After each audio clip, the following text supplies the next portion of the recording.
Hey everyone, welcome back to bubble tales. चलिए आज की कहानी स्टोरी को शुरू करते हैं। जैसा कि आपने थंबनेल में देखा, इस कहानी का नाम है welcome to my dark side. कहानी की शुरुआत होती है और हमें दिखाया जाता है एक ऑफिस, वांग कॉर्पोरेशन का, जहाँ पर वांग हाइक्वान, इस कंपनी के सीईओ, अपने ऑफिस में बैठे हुए थे, बहुत ज़्यादा गुस्से में। और उनके सामने खड़ा था जनरल मैनेजर, मतलब हमारा शाहजहां, जो बस सर नीचे करके खड़ा हुआ था और सीईओ की सारी डांट सुन रहा था। इतनी सी तो गलती है, शाहजहां मन ही मन सोच रहा था। मैंने 3 पैसे क्या कम कर दिए एक प्रोडक्ट के पीछे। ये आदमी सठिया गया है, पागलों की तरह मुझ पर चिल्लाए जा रहा है। शाहजहां मन ही मन सोच रहा था। इधर वांग हाइक्वान का कहना था, तुमने एक पैकेट के पीछे 3 पैसे कम कर दिए, इसका मतलब 100 पैकेट के पीछे 3 रुपए। और हमारी डेली की सेल कितनी होती है?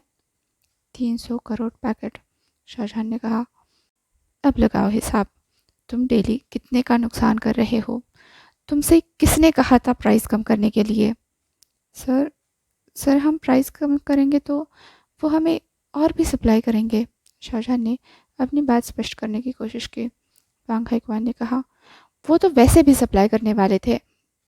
इस बार कॉर्नफील्ड्स में एक नए वायरस ने अटैक कर दिया है, इसलिए सारे फार्मर्स को अपने कॉर्न तुरंत ही निकालने पड़ रहे हैं। वैसे भी हमें सप्लाई बढ़ने ही वाली थी, इसलिए जनरल मैनेजर होने के नाते मैं सोच रहा था आप अपने प्रिजर्वेटिव पर काम करेंगे, लेकिन आपने क्या कर दिया? उसकी प्राइस कम कर दी, जिससे उन फार्मर्स का तो कुछ नुकसान नहीं होगा, बल्कि हमारी कंपनी को ये सब भुगतना पड़ेगा। और आपको क्या लगता है, मैं सीईओ हूँ तो मुझे ऊपर से कोई डांट नहीं मिलती? पता नहीं अंकल इस बात पर कैसे रिएक्ट करेंगे। देखो शाहजहां, मैंने पहले ही तुमसे कितनी बार कहा है, हम दोनों क्लासमेट्स रह चुके हैं, मैं तुम्हें अपना अच्छा दोस्त मानता हूँ, तो कम से कम अपनी पूरी जिम्मेदारी से तुम ऑफिस का काम कर दिया करो। अगर तुम्हें किसी चीज़ में प्रॉब्लम आती है तो तुम सीधा मुझसे कांटेक्ट कर सकते हो। खुद से फैसले लेना बंद करो, वरना इस कंपनी में तुम्हारा फ्यूचर बहुत ज़्यादा खतरे में रहेगा।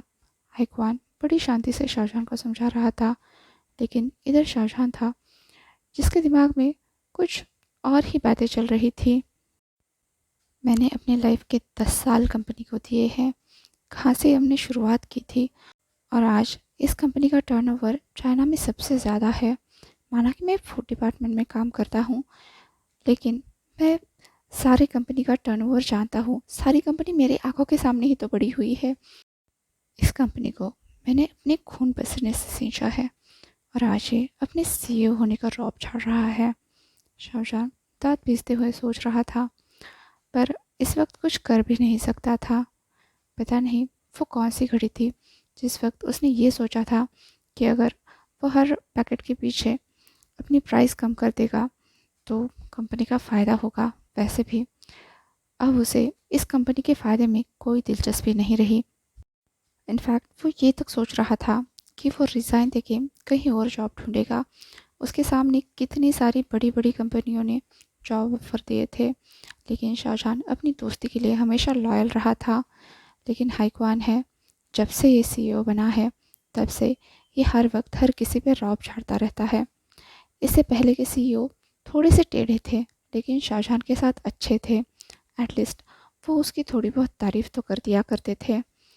ऊपर से अखड़ू लेकिन दिमाग से पैदल थे, जो शाहजहां कहता था उसी की बात मानते थे।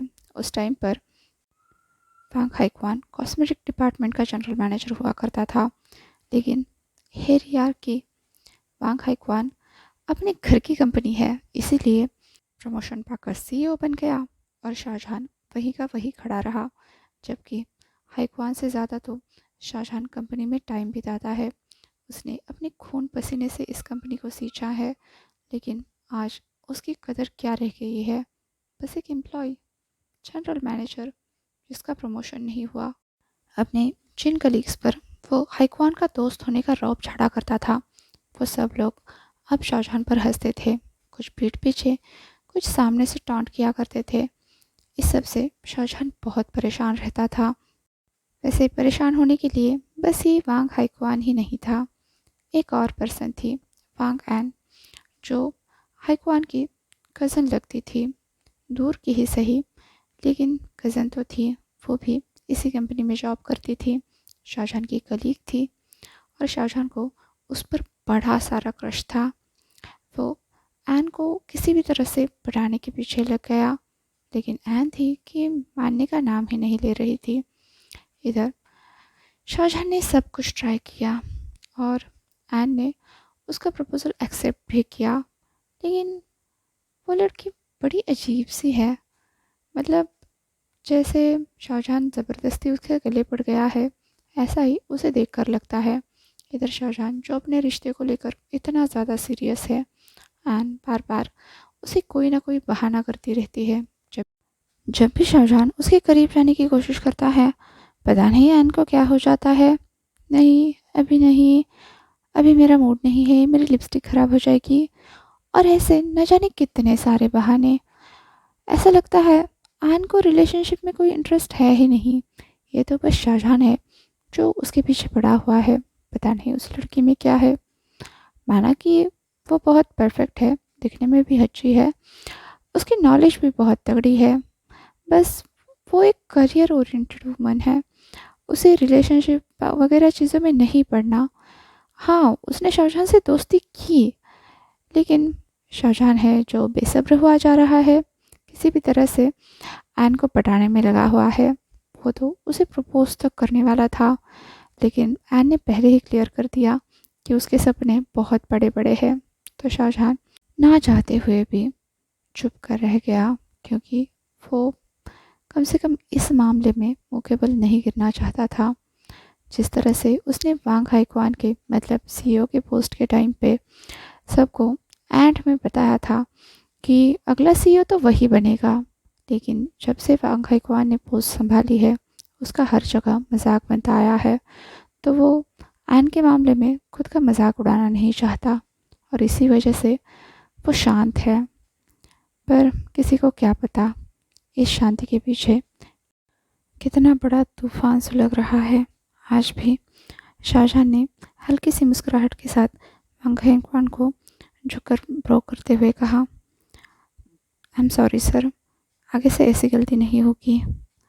शाहजहान, वांग हाइक्वान ने उठते हुए कहा, हम दोस्त हैं। वो आगे बढ़कर शाहजहान के करीब आने ही वाला था, पर इससे पहले ही शाहजहान सीधा खड़े होते हुए पीछे जाते हुए बोला, कोई बात नहीं सर, हम बाद में बात करेंगे। ये कहकर वो तुरंत वहाँ से निकला और सीधा सीईओ के ऑफिस के बाहर आ गया। अपने दांत पीसते हुए जाकर अपनी जगह पर बैठ गया अपने केबिन में। इस वक्त उसका दिमाग मानो फटे जा रहा था। उसका ईगो कम होने का नाम नहीं ले रहा था, लेकिन उसे इस वक्त सहारा देने वाला, समझाने वाला कोई नहीं था। कोई कैसे नहीं, उसकी दोस्त है ना वांग एन, लेकिन पता नहीं वो इस वक्त कौन से काम में बिजी रहेगी। शाहजहान ने सबसे पहले तो अपने एक कलीग से वांग एन के बारे में पूछा, तो उसने बताया कि वो अपने कॉस्मेटिक डिपार्टमेंट में है। शाहजहान तुरंत वहाँ से उठ गया और अपना सर पकड़ते हुए वो कॉस्मेटिक डिपार्टमेंट की तरफ चलने लगा। उसे लगा हमेशा की तरह वांग एन उसे देखते ही उसके सामने आएगी, उसे पूछेगी, क्या हुआ, सब ठीक तो है ना, तुम परेशान लग रहे हो।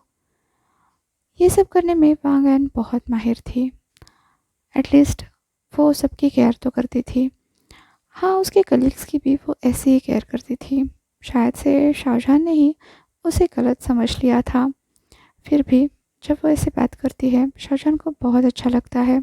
एटलीस्ट कोई तो है जो उसकी केयर करता है। तो वो एन को ढूंढने लगा कॉस्मेटिक डिपार्टमेंट में इधर उधर, उसे वो नहीं मिली। अब तो शाहजहान का सर बस फटे जा रहा था। उसकी मुट्ठियाँ बिछ गई थी, आंखें पूरी लाल हो चुकी थी, दिमाग की नसें उफर कर बाहर आ रही थी। वो किसी पर जोर से चिल्लाना चाहता था, सारा गुस्सा निकालना चाहता था। ऐसे में उसके सामने आया एक न्यू ट्रेनी, जो इरिटेटिंग सी ब्राइट स्माइल देता हुआ इधर से उधर उछल कूद कर रहा था, जैसे वो एक प्रेस्टिजियस कंपनी में नहीं, अपने घर में बैठा हो।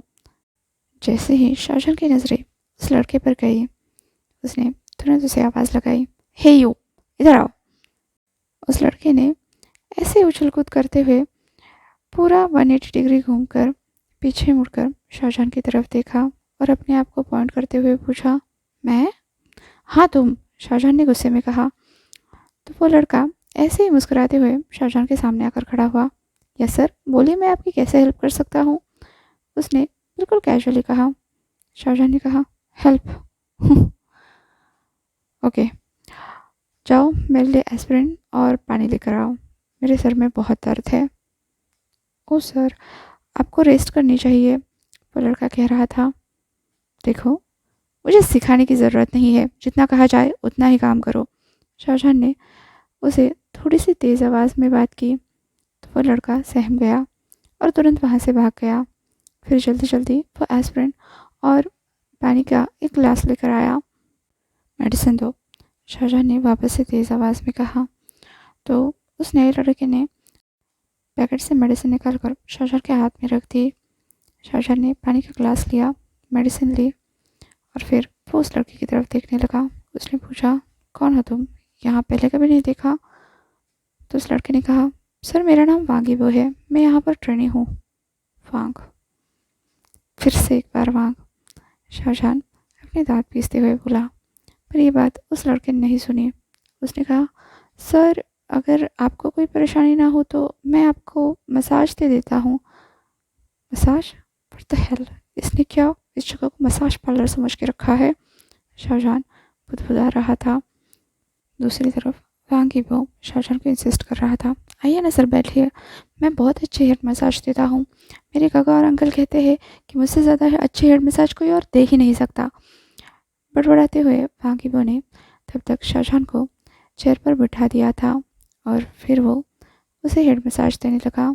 इधर शाहजहां को काफ़ी टाइम बाद एक ह्यूमन टच मिला था, जिस वजह से उसके नर्व्स थोड़े से काम डाउन होने लगे थे।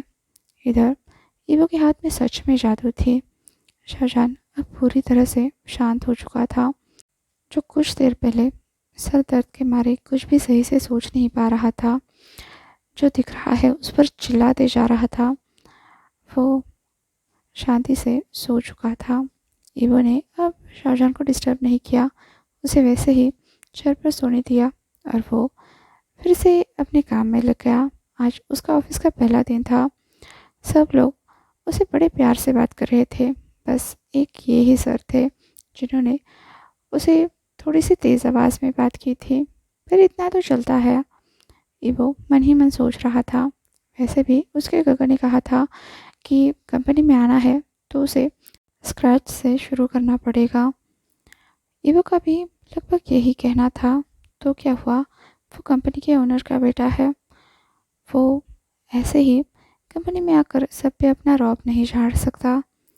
एटलीस्ट उसे एम्प्लॉय के साथ फैमिलियर तो होना पड़ेगा। वैसे भी ईवो ने अब तक सारा टाइम फॉरेन कंट्री में डांस सीखते हुए बिताया है।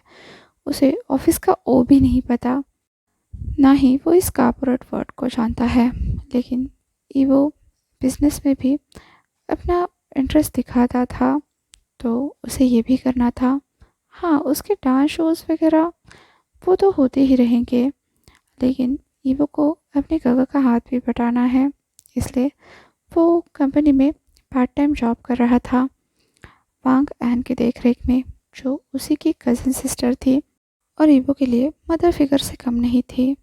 वो कैसे सारी चीज़ें अप टू डेट करती है, बिल्कुल परफेक्ट, अपने कलीग्स का ख्याल रखती है, अपने पेरेंट्स का ख्याल रखती है, वर्कहोलिक है, इतना सारा काम करती है इतने परफेक्शन से, फिर भी हर टाइम फ्रेश रहती है। अगर आप उसे रात को 12 बजे भी देखोगे तभी कोई ये नहीं कहेगा कि एन थक चुकी है। ईवो तो एक तरह से सिस्टर एन का फैन बॉय था। उसके ऊपर जो क्लमजी होने का टैग लगा हुआ है उसे वो किसी भी कीमत पर हटाना चाहता है। इसलिए एन को क्लोजली फॉलो करने के लिए उसने ही गगन से कहा था कि वो एन शिजे के साथ ही काम करेगा, जिसके लिए वांग हाइक्वान ने परमिशन भी दी थी। आज के लिए तो ईवो का बस इतना ही काम था कि सिस्टर आन को देखो, उसी की तरह सही पोस्चर में बैठना सीखो, उसी की तरह बात करना सीखो, जो ईवो ने लगभग लगभग कर भी दिया था। ऑब्वियस सी बात है, एन उसे पहले ही दिन अपना वर्कलोड दिखाकर डराना नहीं चाहती थी। इधर ईवो घूम रहा था, सारी चीज़ों को क्यूरियोसिटी से देख रहा था, मस्ती कर रहा था, बातें कर रहा था, सब लोगों से जान पहचान कर रहा था। हालांकि वो स्क्रैच से काम कर रहा है, इसका मतलब ये नहीं कि वो बेवकूफ़ है। वो यहाँ पर कोई सीक्रेट एजेंट बनकर नहीं आया है, तो उसने अपनी आइडेंटिटी भी छुपा कर नहीं रखी। जिस किसी ने भी ईवो से उसके बारे में पूछा, ईवो ने बिल्कुल इनोसेंटली उनके सारे सवालों के जवाब दिए। ये भी बताया कि वो इसी कंपनी के मालिक लांचरेन का नेफ्यू है, तो सब लोग उसका ख्याल रखें। सब लोग ईवो की ये क्यूटनेस, ये इनोसेंस देखकर उस पर लट्टू हो रहे थे। वो वहाँ पर काम कर रही सभी एम्प्लॉय को शिजे शिजे कहकर पुकारता था और सभी लड़कियों का वो डीडी बन गया था, यहाँ तक कि लड़कों का भी।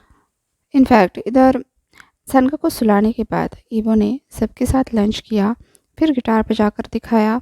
सबको पता था ईवो को डांस में, म्यूज़िक में बहुत ज़्यादा इंटरेस्ट है।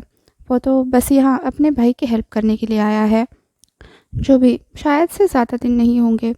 यहाँ तक कि लड़कियाँ ईवो को कॉम्प्लीमेंट देते हुए कह रही थी, तुम्हें तो हमारा ब्रांड एम्बेसडर होना चाहिए, कहाँ तुम इस मैनेजमेंट के चक्कर में पड़ गए।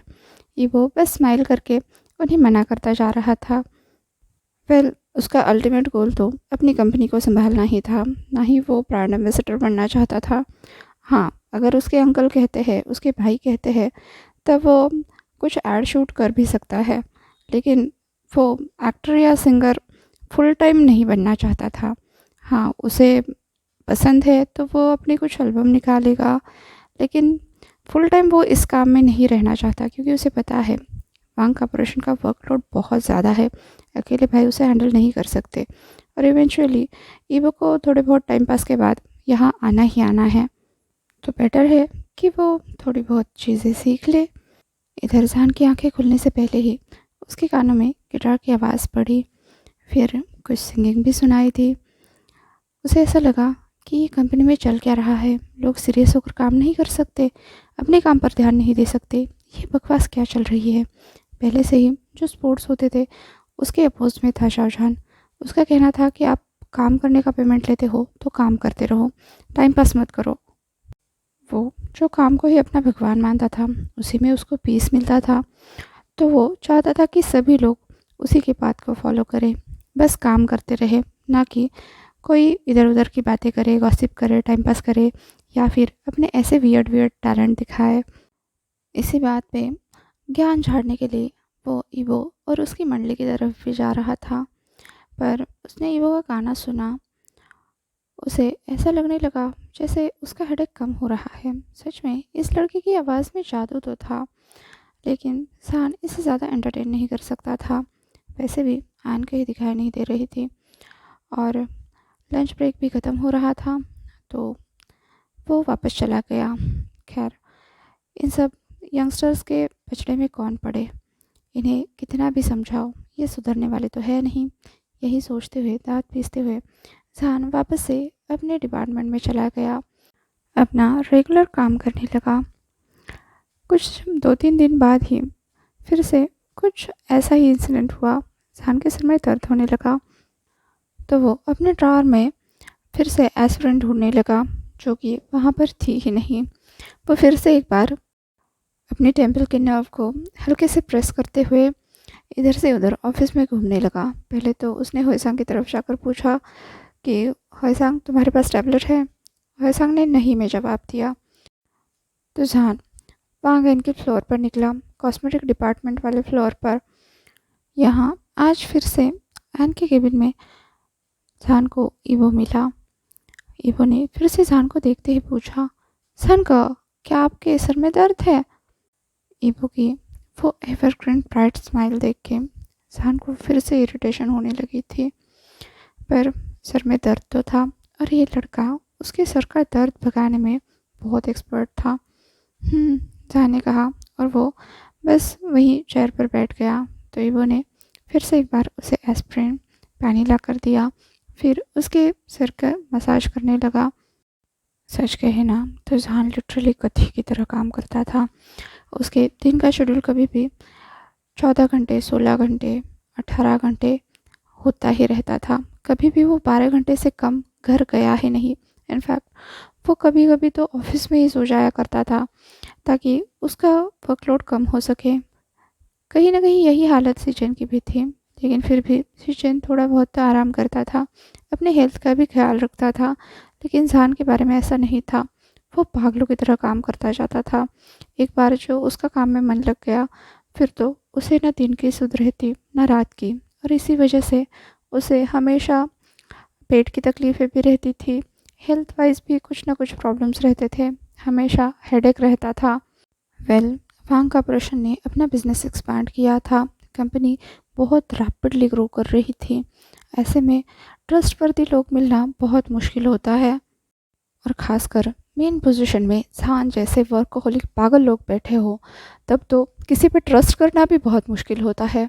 क्योंकि सीजन से पहले ही जान उन जॉब ट्रेनिंग्स को, कैंडिडेट्स को भगा देता था जो यहाँ पर टाइम पास करते हुए पकड़े जाते थे। एक तरह से जान का रुतबा था, दबदबा था, कोई भी उसे उंगली नहीं करता था। यहाँ तक कि सीचेन भी नहीं, वो भी जान को पोलाइटली समझाने की कोशिश करता, क्योंकि जान अपने वर्क को लेकर बहुत ज़्यादा पैशनेट था। कभी कभी उसकी ये हरकतें ना बाकी सब लोगों को इरिटेट भी करती थी, लेकिन सब जानते थे कि जान इस कंपनी के लिए क्या है। उसके बिना ये कंपनी 2 दिन भी नहीं चल सकती। हालांकि लांसीचन और लांचरेन ने कभी कभार जान को ये भी समझाया था कि वो थोड़ा सा खुद पर भी ध्यान दे, लेकिन जान है कि ये सारी बातें उसके दिमाग के ऊपर से जाती थी।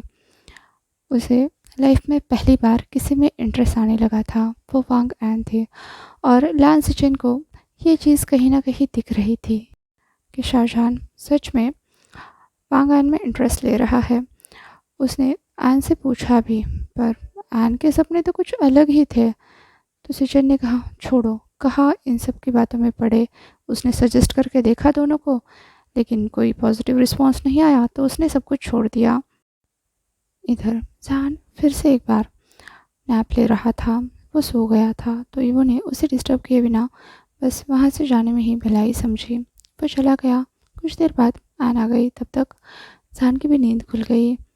एन ने जान को ऐसे उसके केबिन में सोते हुए पाया, तो उससे पूछा क्या हुआ शाहजहान, क्या बात है, तुम परेशान लग रहे हो, सर दर्द हो रहा है फिर से। तो शाहजहान ने कहा हाँ, बट कोई नहीं, तुम्हारे पास ये जो ट्रेनी है, ये मसाज बहुत अच्छे से करता है। वांगन ईबो की आइडेंटिटी रिवील करने ही वाली थी, तभी शाहजहान ने कहा पर तुमसे बेटर तो कोई हो ही नहीं सकता। तुम्हें बस देखते ही मैं अपनी सारी थकान भूल जाता हूँ। ओह नो, फिर से नहीं, वांगन ने इरिटेटेड लुक देते हुए कहा। शाहजहान ने कहा तुम्हारी प्रॉब्लम क्या है? तुम्हें पता है कि मैं तुम्हें इंटरेस्ट लेता हूँ, फिर भी तुम ऐसे क्यों शो करती हो? तो वांगन ने कहा देखो, मैं एक बात तुम्हें क्लियर कर दूँ, मुझे तुम्हें कोई इंटरेस्ट नहीं है। ऐसा नहीं है कि तुम अच्छे लड़के नहीं हो, लेकिन इस वक्त मुझे अपने करियर पे फोकस करना है, और मैं किसी भी रिलेशनशिप के बारे में सोच ही नहीं रही हूँ। शाहजहां ने कहा आह, फिर से वही नाटक। मैंने तुमसे कितनी बार कहा है कि मैं तुम्हारे करियर के बीच में नहीं आऊँगा। इनफैक्ट मैं भी करियर ओरिएंटेड हूँ। मुझे भी ऐसी लड़की चाहिए जो अपने करियर पर फोकस करे। पर तुम हो कि तुम हमेशा करियर करियर कहती रहती हो, मुझे अवॉइड करती रहती हो। मुझे तुम्हारी ये टैक्टिक समझ नहीं आती। पांगैन ने कहा शाहजहान, सच बताओ, मुझे तुम्हें देखकर वो स्पार्क नहीं मिलता। पता नहीं, ये मेरा फंडा है, मैं इमोशनली तुमसे कनेक्ट नहीं हो पा रही हूँ। शाहजहान ने कहा लेकिन इमोशनल कनेक्ट होने के लिए तुम्हें काम से बाहर निकलकर मेरे साथ टाइम्स भी तो स्पेंड करना चाहिए। तो क्यों ना हम डेट पे चले? पांगैन ने कहा नहीं, मैं तुम्हें उस नज़र से नहीं देख पा रही हूँ, तुम समझते क्यों नहीं हो? ये बात शाहजहान को बिल्कुल इंसल्ट की तरह लगी। वो लाइफ में किसी भी लड़की के पीछे इतनी बुरी तरह से पागल नहीं हुआ था। हालांकि इसके पीछे भी पागल नहीं हुआ था। वो तो अभी भी अपना वर्कोहॉलिक वाला वो टेम्पर बनाए हुए था। फिर भी एन में उसे इंटरेस्ट था, क्योंकि एन एक अच्छी और वर्क को प्रेफर करने वाली लड़की थी। लेकिन उसने आखिरकार शाहजहां को मुंह पर मना कर दिया। इससे तो उसका ईगो और भी ज़्यादा हर्ट हो गया। वो बिल्कुल होपलेस सा फील करने लगा था। उसके जो डिसीजंस आज तक कंपनी के बेनिफिट में रहते थे, उस पर लांसी चेन आजकल क्वेश्चन करने लगा था। इधर वांगैन उस पर ट्रस्ट नहीं करती थी। अपने फ्यूचर को लेकर उसने इससे ज़्यादा तो कुछ नहीं सोचा था। इस सब से वो उसका आउटब्रस्ट हो जाए, इससे पहले ही दरवाजे पर नॉक हुआ और ईवो अपने हाथ में 2 आइस टी लेकर आ गया। उसने कहा, आइस टी आप दोनों के लिए, ताकि जानगा आपका थोड़ा सा हेडेक भी कम हो जाए। हाँ, इसमें मैंने जिंजर भी डाला है। और लीजिए, ये आपके लिए। ईवो का ये बबली नेचर देखकर तो शाहजहां उसकी तरफ देखता ही रह गया। उसने चुपचाप वो आइस टी ली और वहाँ से चलता बना। इधर ईवो ने अपने चेहरे पर एक क्यूट सा पाउट लाते हुए एन से पूछा, क्या हुआ शीशे, इनको कोई दिक्कत है क्या? तो एन ने सर पकड़कर अपनी चेयर पर बैठते हुए कहा, कुछ नहीं वो, ये बस इरिटेट करता रहता है। कहता रहता है कि इसके दिल में मेरे लिए फीलिंग्स है, लेकिन मुझे इसे देखकर कुछ भी फील नहीं होता। ईवो एन की बात समझ पा रहा था, लेकिन वो शाहजहां के लिए भी फिक्रमंद था। उसने शाहजहां को काम करते हुए देखा था। मतलब वो लिटरली बहुत बुरी तरह से काम करता है। उसके हर एक काम में बहुत ज़्यादा परफेक्शन होता है, ये ईवो को पता था। और उस परफेक्शन के लिए शाहजहां किसी भी हद तक जा सकता है, कितनी भी देर काम कर सकता है, ये भी उसे पता था। लेकिन वो एन को फोर्स तो नहीं कर सकता कि वो अपने दिल में शाहजहां के लिए फीलिंग्स लाए। वो बस उस दरवाजे की तरफ देख रहा था जहाँ से अभी अभी शाहजहां गया था। और कहते हैं ना, किसी को परेशान देखकर आपके दिल में उसके लिए अपने आप ही सिंपैथी आ जाती है। इसी तरह से ईवो का दिल शाहजहां के प्रति थोड़ा सा सॉफ्ट हो गया। फिर वो धीरे धीरे शाहजहां की केयर करने लगा, जैसे उसके लंच का ख्याल रखना, उसके डिनर का ख्याल रखना, उसे टाइम से घर जाने के लिए कहना, उसका थोड़ा बहुत काम कर देना, या फिर किसी किसी ऐसे बंदे को पकड़ना जो शाहजहां की हेल्प कर सकता है। वैसे शाहजहां ज़्यादातर काम ही खुद से ही करता था। यहाँ तक कि वहाँ के एम्प्लॉयज़ शाहजहां को अप्रोच करने से डरते थे, जिनके पास स्किल्स थे, पर वो शाहजहां से डरते थे, इसलिए उसे अप्रोच भी नहीं करते थे। इसलिए ज़्यादातर काम शाहजहां को खुद ही करना पड़ता था। पर ईवो ने ऐसे लोगों को ढूंढा, फिर उन्हें शाहजहां से इंट्रोड्यूस करवाया, उनसे कहा कि वो थोड़ी बहुत शाहजहां की हेल्प भी कर दे। ये सब करते करते कुछ महीने बीत गए, लगभग 7 से 8 महीने। इधर शाहजहां के माइंडसेट में कुछ ज़्यादा इफेक्ट नहीं हुआ था, लेकिन ईवो के लिए सारा सिनेरियो चेंज हो चुका था। उसका बबली नेचर ऑफिस में सबको पता चल चुका था। शाहजहां को भी थोड़ा बहुत तो अंदाज़ा हो गया था कि वो कोई पावरफुल पर्सन है। ऐसे ही जब आज ईवो उसके केबिन में आइस टी रख कर गया, आदतानुसार शाहजहां ने वो आइस टी का मग उठाया और स्ट्रॉ से आइस टी ड्रिंक करने लगा। उसके सामने निहाय था। उसने टीज करते हुए फाइल अपने फेस के सामने रखते हुए कहा, बॉस का आजकल बहुत ख्याल रखे जा रहा है, कहीं उस श्रेणी को बॉस में इंटरेस्ट तो नहीं आ रहा? शाहजहां ने तुरंत से अपनी शार्प नज़रों से निहाय की तरफ देखा। तभी निहाय ने कहा, क्यों, सच कहा ना? तो शाहजहां ने कहा, उसका नेचर ही ऐसा है, वो सबके साथ ऐसा ही है, बस हंसता रहता है, सो इरिटेटिंग। निहाय ने कहा, सबके साथ? आपके सामने मैं बैठा हूँ, मुझे तो आइस कॉफ़ी ऑफर नहीं हुई। अब शाहजहां ने अपने हाथ के उस आइस कॉफ़ी के मग की तरफ देखा और उसके चेहरे पर एक स्माइल आई।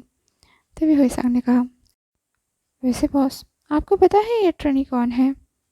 हाँ, उसका नाम वांग ईबो है। शाहजहां ने कहा। हुईसांग ने कहा, और? शाहजहां ने कहा, उसे गिटार बजाना पसंद है, वो बहुत अच्छा गाता है, उसे तो म्यूज़िक इंडस्ट्री में होना चाहिए, पता नहीं ऑफिस में क्या कर रहा है। तो हैसांग ने कहा, और कुछ पता है? शाहजहां ने नाम ही सिर हिलाया। तो हैसांग ने कहा, अरे वो वांग है। शाहजहां ने अब एक अनइम्प्रेस्ड लुक हैसांग को देते हुए कहा, तो इस कंपनी में 20% वांग भरे पड़े हैं, हेड यार की। मुझे तो लगा था ये वांग एन भी कोई इनकी रिलेटिव है, लेकिन ऐसा कुछ नहीं है। वैसे लांचरन है जिन्हें अपने गांव से बहुत सारे लोग यहाँ पर लाके पटकने हैं, इसलिए वो यहाँ पर लाते हैं। और गांव के लोग ज़्यादा नखरे भी नहीं करते सिटी के लोगों की तरह, बस अपने काम से काम रखते हैं, इसलिए उन्हें ट्रेन और मैनिपुलेट करना भी बहुत इजी होता है, इसलिए मैं भी रखता हूँ। इस कंपनी में 20% तो वांग से होंगे। हैसांग ने कहा, आपको सच में नहीं पता? वांग ही वो इस कंपनी का ओनर है। अभी शाहजहां जो आइस टी पी रहा था वो लगभग उसके मुंह से स्पिल हो गई। उसने कहा, व्हाट? हैसांग ने कहा, हाँ बिल्कुल, वांग ही वो लान जीजन का छोटा भाई है। शाहजहां ने कहा, ऐसा कैसे हो सकता है? वो तो कोरिया में रहता है ना? हैसांग ने कहा, वो कोरिया से वापस भी आ चुका है, कंपनी ज्वाइन भी कर चुका है और अपने एल्बम पर काम भी कर रहा है। ब्लडी पैशनेट वांग्स, शाहजहां ने बुदबुदाते हुए कहा। उसे हमेशा इस बात का ताज्जुब होता था कि वांग्स इतने परफेक्ट क्यों हैं, उनके हर काम को लेकर वो इतने पैशनेट क्यों होते हैं। वांग हाइक्वान को ही देख लो, वो अपने काम को पैशन की तरह करते हैं, पूरी सफाई से। नो डाउट शाहजहां भी बहुत पैशन के साथ काम करता है, पर उसका काम हमेशा स्ट्रेस से भरा होता है। वो काम कर कर के थक जाता है, ये वांग्स क्यों नहीं थकते? शाहजहां इधर अपने ही ख्यालों में खोया हुआ था, दूसरी तरफ हैसांग उसे चढ़ा रहा था।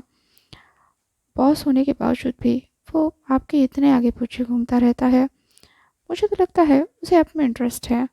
शाहजहां ने कहा, what the hell, I am a straight guy. तो हैसांग ने कहा, लेकिन वो तो नहीं है, वो गे है। क्या? तुम्हें कैसे पता?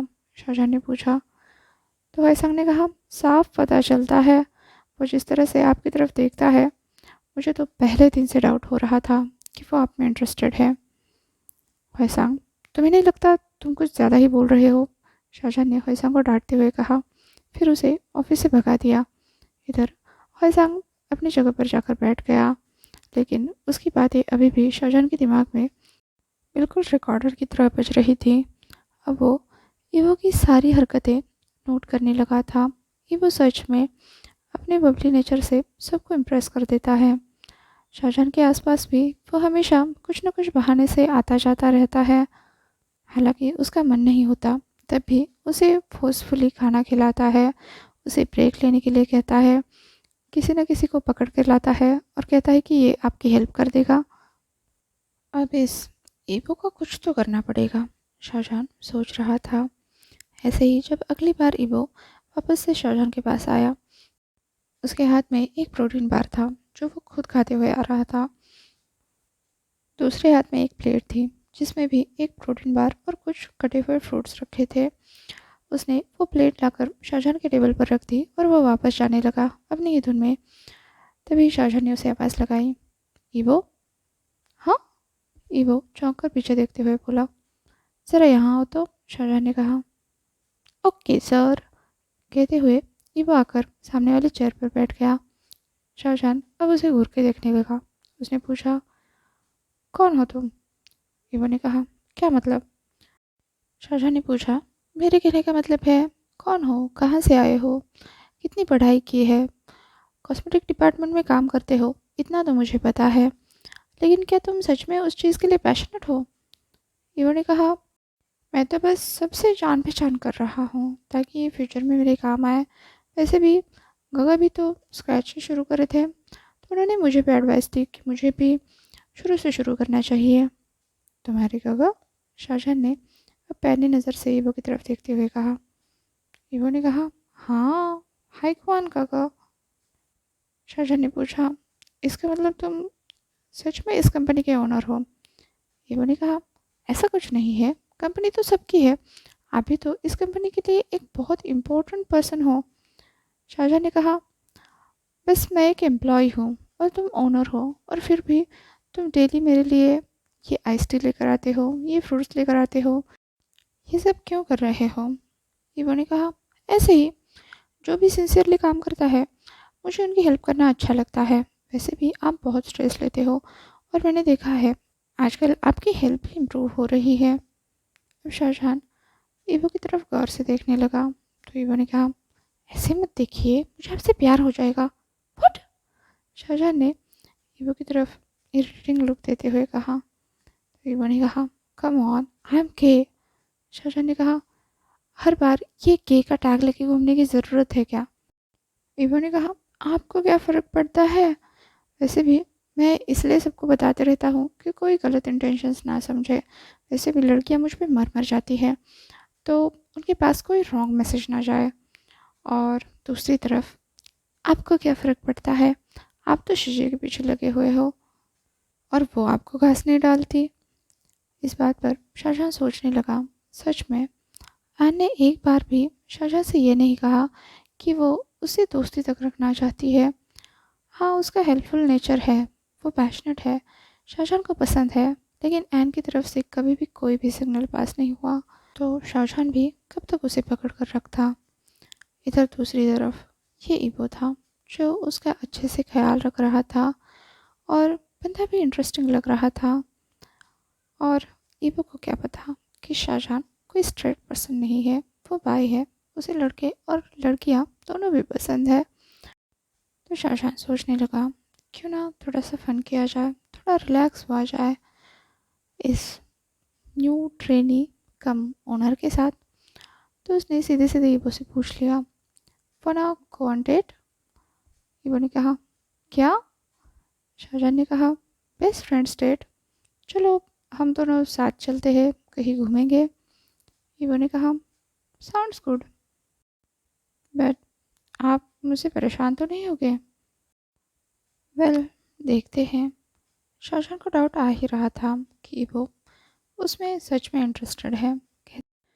कहते हैं ना, सिक्स्थ सेंस, आपको पता चल जाता है कोई आपकी तरफ किस नज़र से देख रहा है।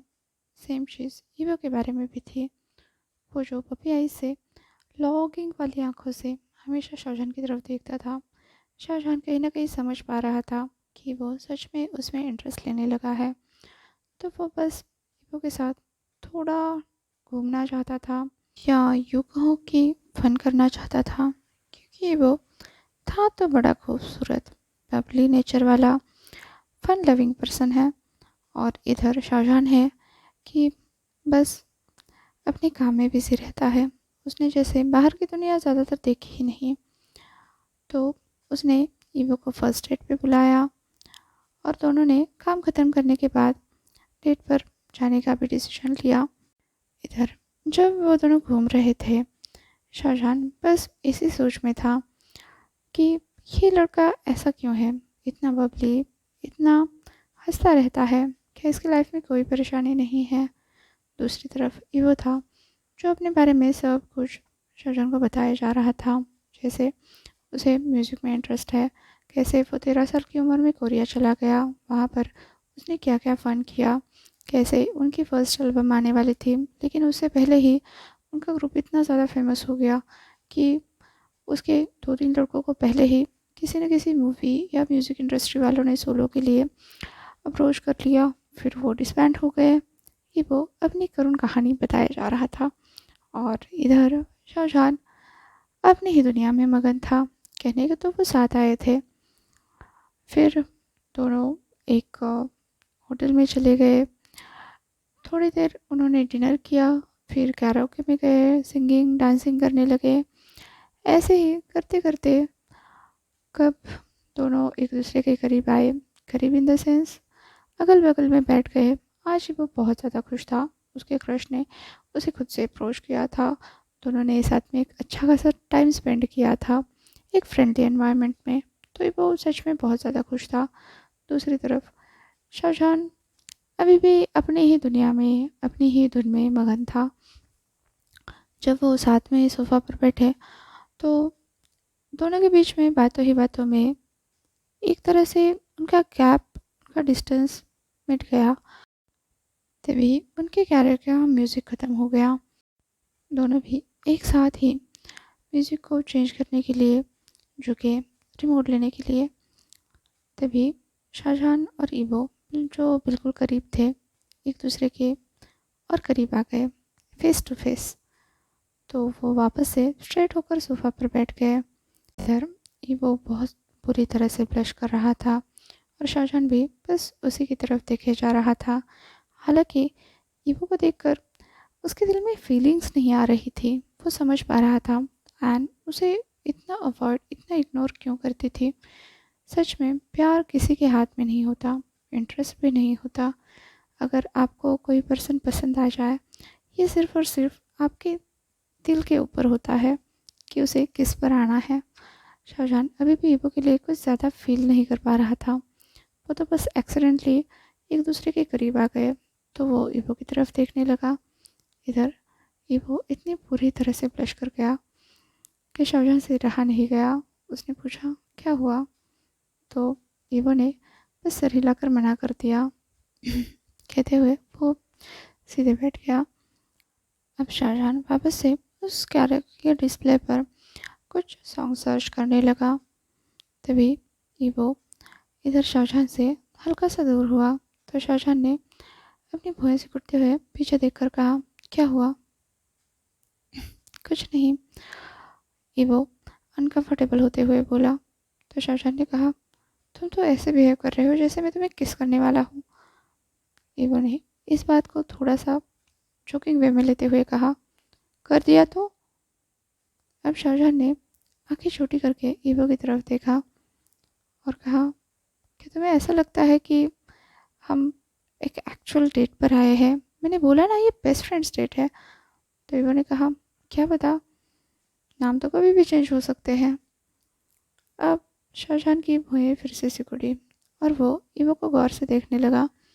इस बार ईवो ने अपनी आंखें नहीं चुराई, उसने आई कांटेक्ट बनाया। शाहजहां अपनी जगह पर स्टिल वही बैठा हुआ था, पर इस बार ईवो धीरे धीरे आगे झुकने लगा। तो शाहजहां ने उसे कंधे से पकड़कर रोकते हुए कहा, होल्ड ऑन होल्ड ऑन। देखो, मैं वन वुमन मैन हूँ, ओल्ड स्कूल टाइप, ठीक है? मुझे ये सब चीज़ें पसंद नहीं है। इस बात पर ईवो के चेहरे पर पाउट आ गया। अब उसने दोबारा इनिशिएटिव नहीं लिया। इधर शाहजहां भी सोचने लगा, क्या बेवकूफ़ लड़का है, इसके साथ में डिनर के लिए क्या आ गया? इसने तो कुछ गलत ही समझ लिया। तभी अचानक से ईवो की आंखें चमक गई। उसने शाहजहां की तरफ देखते हुए कहा, well son girl, do you love me? Shahjahan ने कहा, क्या बकवास कर रहे हो, मेरे दिमाग में ऐसा कुछ नहीं है। ईवो ने कहा, will you marry me? Shahjahan ने कहा, पागल हो गए हो क्या?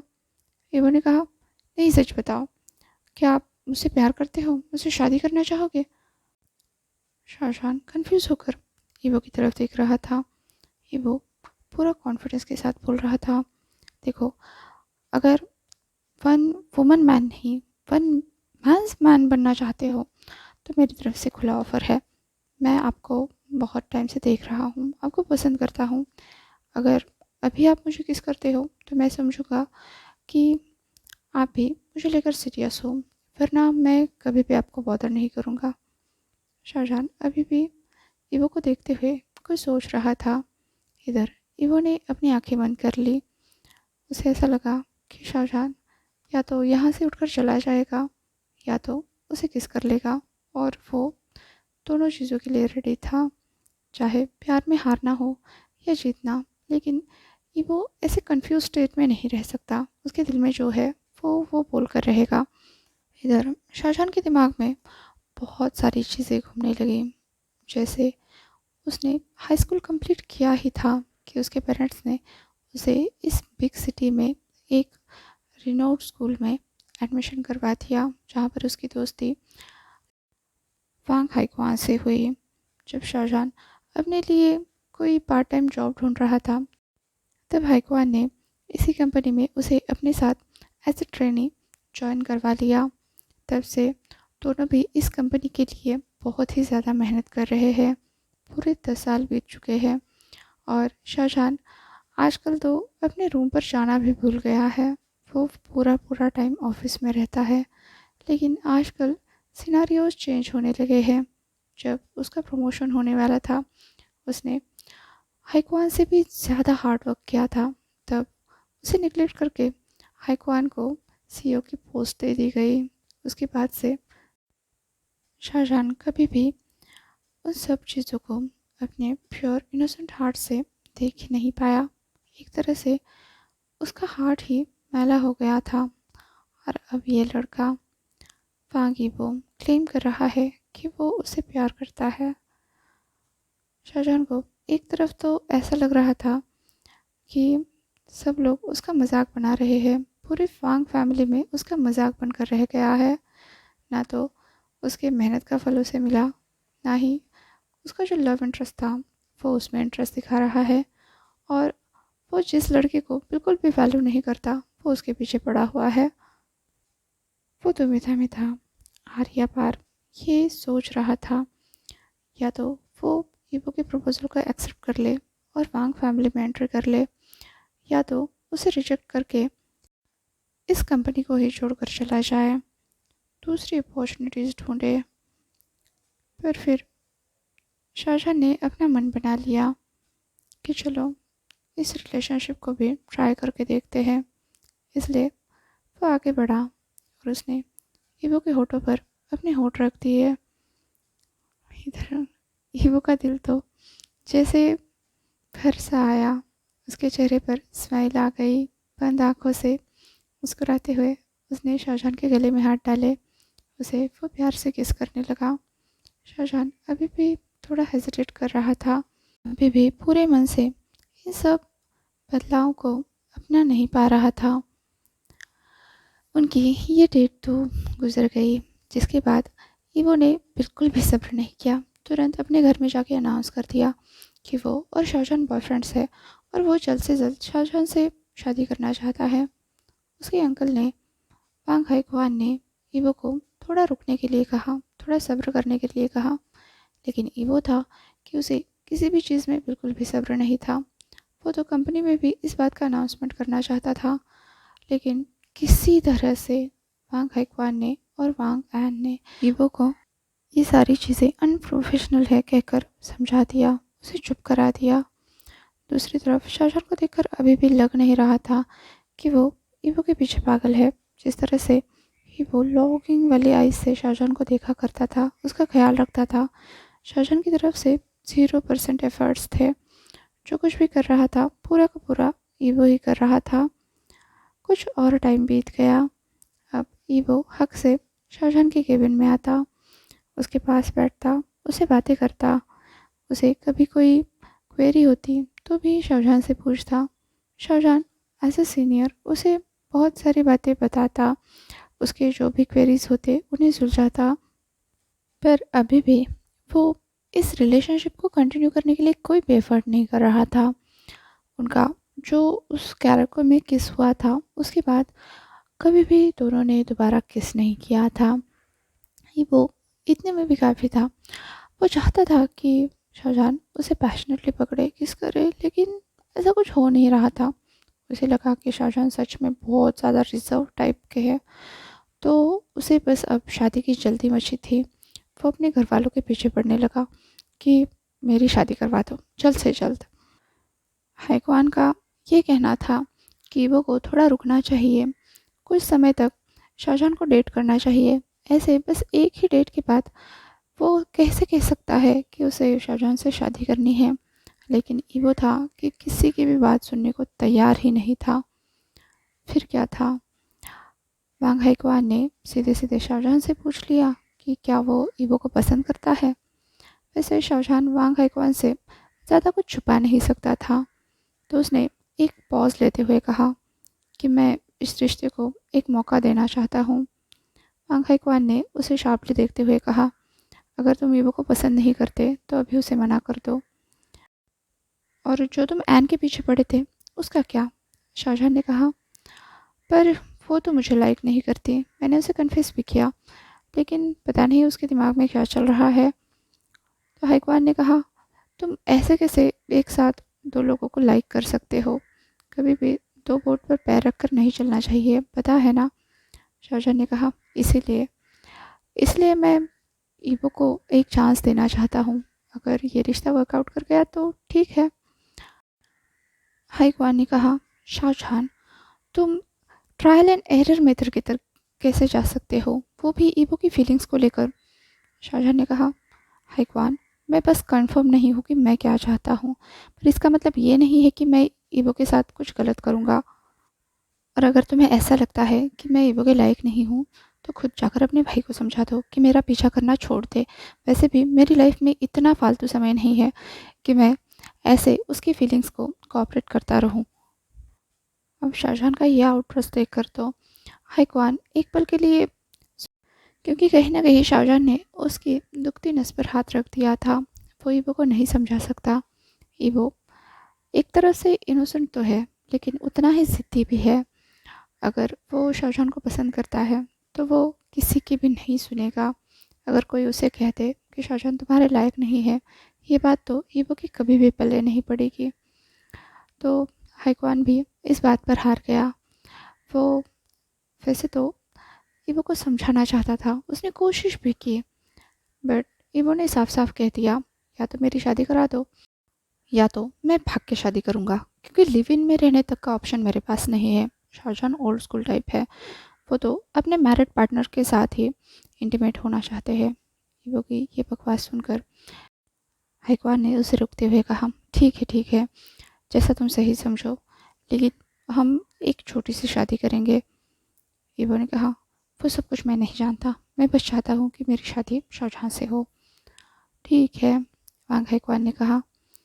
उसे अभी भी डाउट हो रहा था कि शाहजहां ईवो की फीलिंग्स के साथ ना खेले, बट ईवो किसी की सुनने वाला तो था नहीं। तो उसने कैसे तैसे अपने अंकल को समझा दिया कि ईवो की शादी की उम्र हो गई है। माना कि अभी वो 22 साल का ही है, फिर भी वो शाहजहां को पसंद करता है, और शाहजहां ने भी इस रिश्ते के लिए हाँ कहा है। दोनों बॉयफ्रेंड्स हैं, तो क्यों ना इनकी शादी करा दे। लांचरेन मानने को तो बिल्कुल भी तैयार नहीं थे, पर ईवो की जिद के आगे सबको झुकना पड़ा। उनकी एक छोटे से गैदरिंग के साथ शादी हो गई, जिसमें बस फैमिली मेम्बर शामिल थे। यहाँ तक कि शाहजहां की फैमिली को भी उन्होंने एन मोमेंट पर बुलाया था।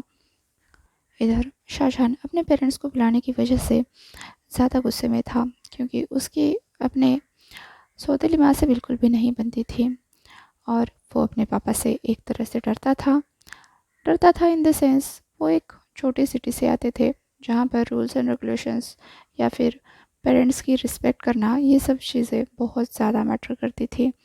और शाहजहां को अपना फ्रीडम चाहिए था, तो वो अपने पापा से कटा कटा सा रहता था। एक तो उन्होंने दूसरी शादी भी कर ली थी, जिसके लिए शाहजहां कभी भी एग्री नहीं हुआ था, और वो अपनी माँ को भी ज़्यादा रिस्पेक्ट नहीं करता था। इस वजह से उसके डैड उसे डांटते रहते थे।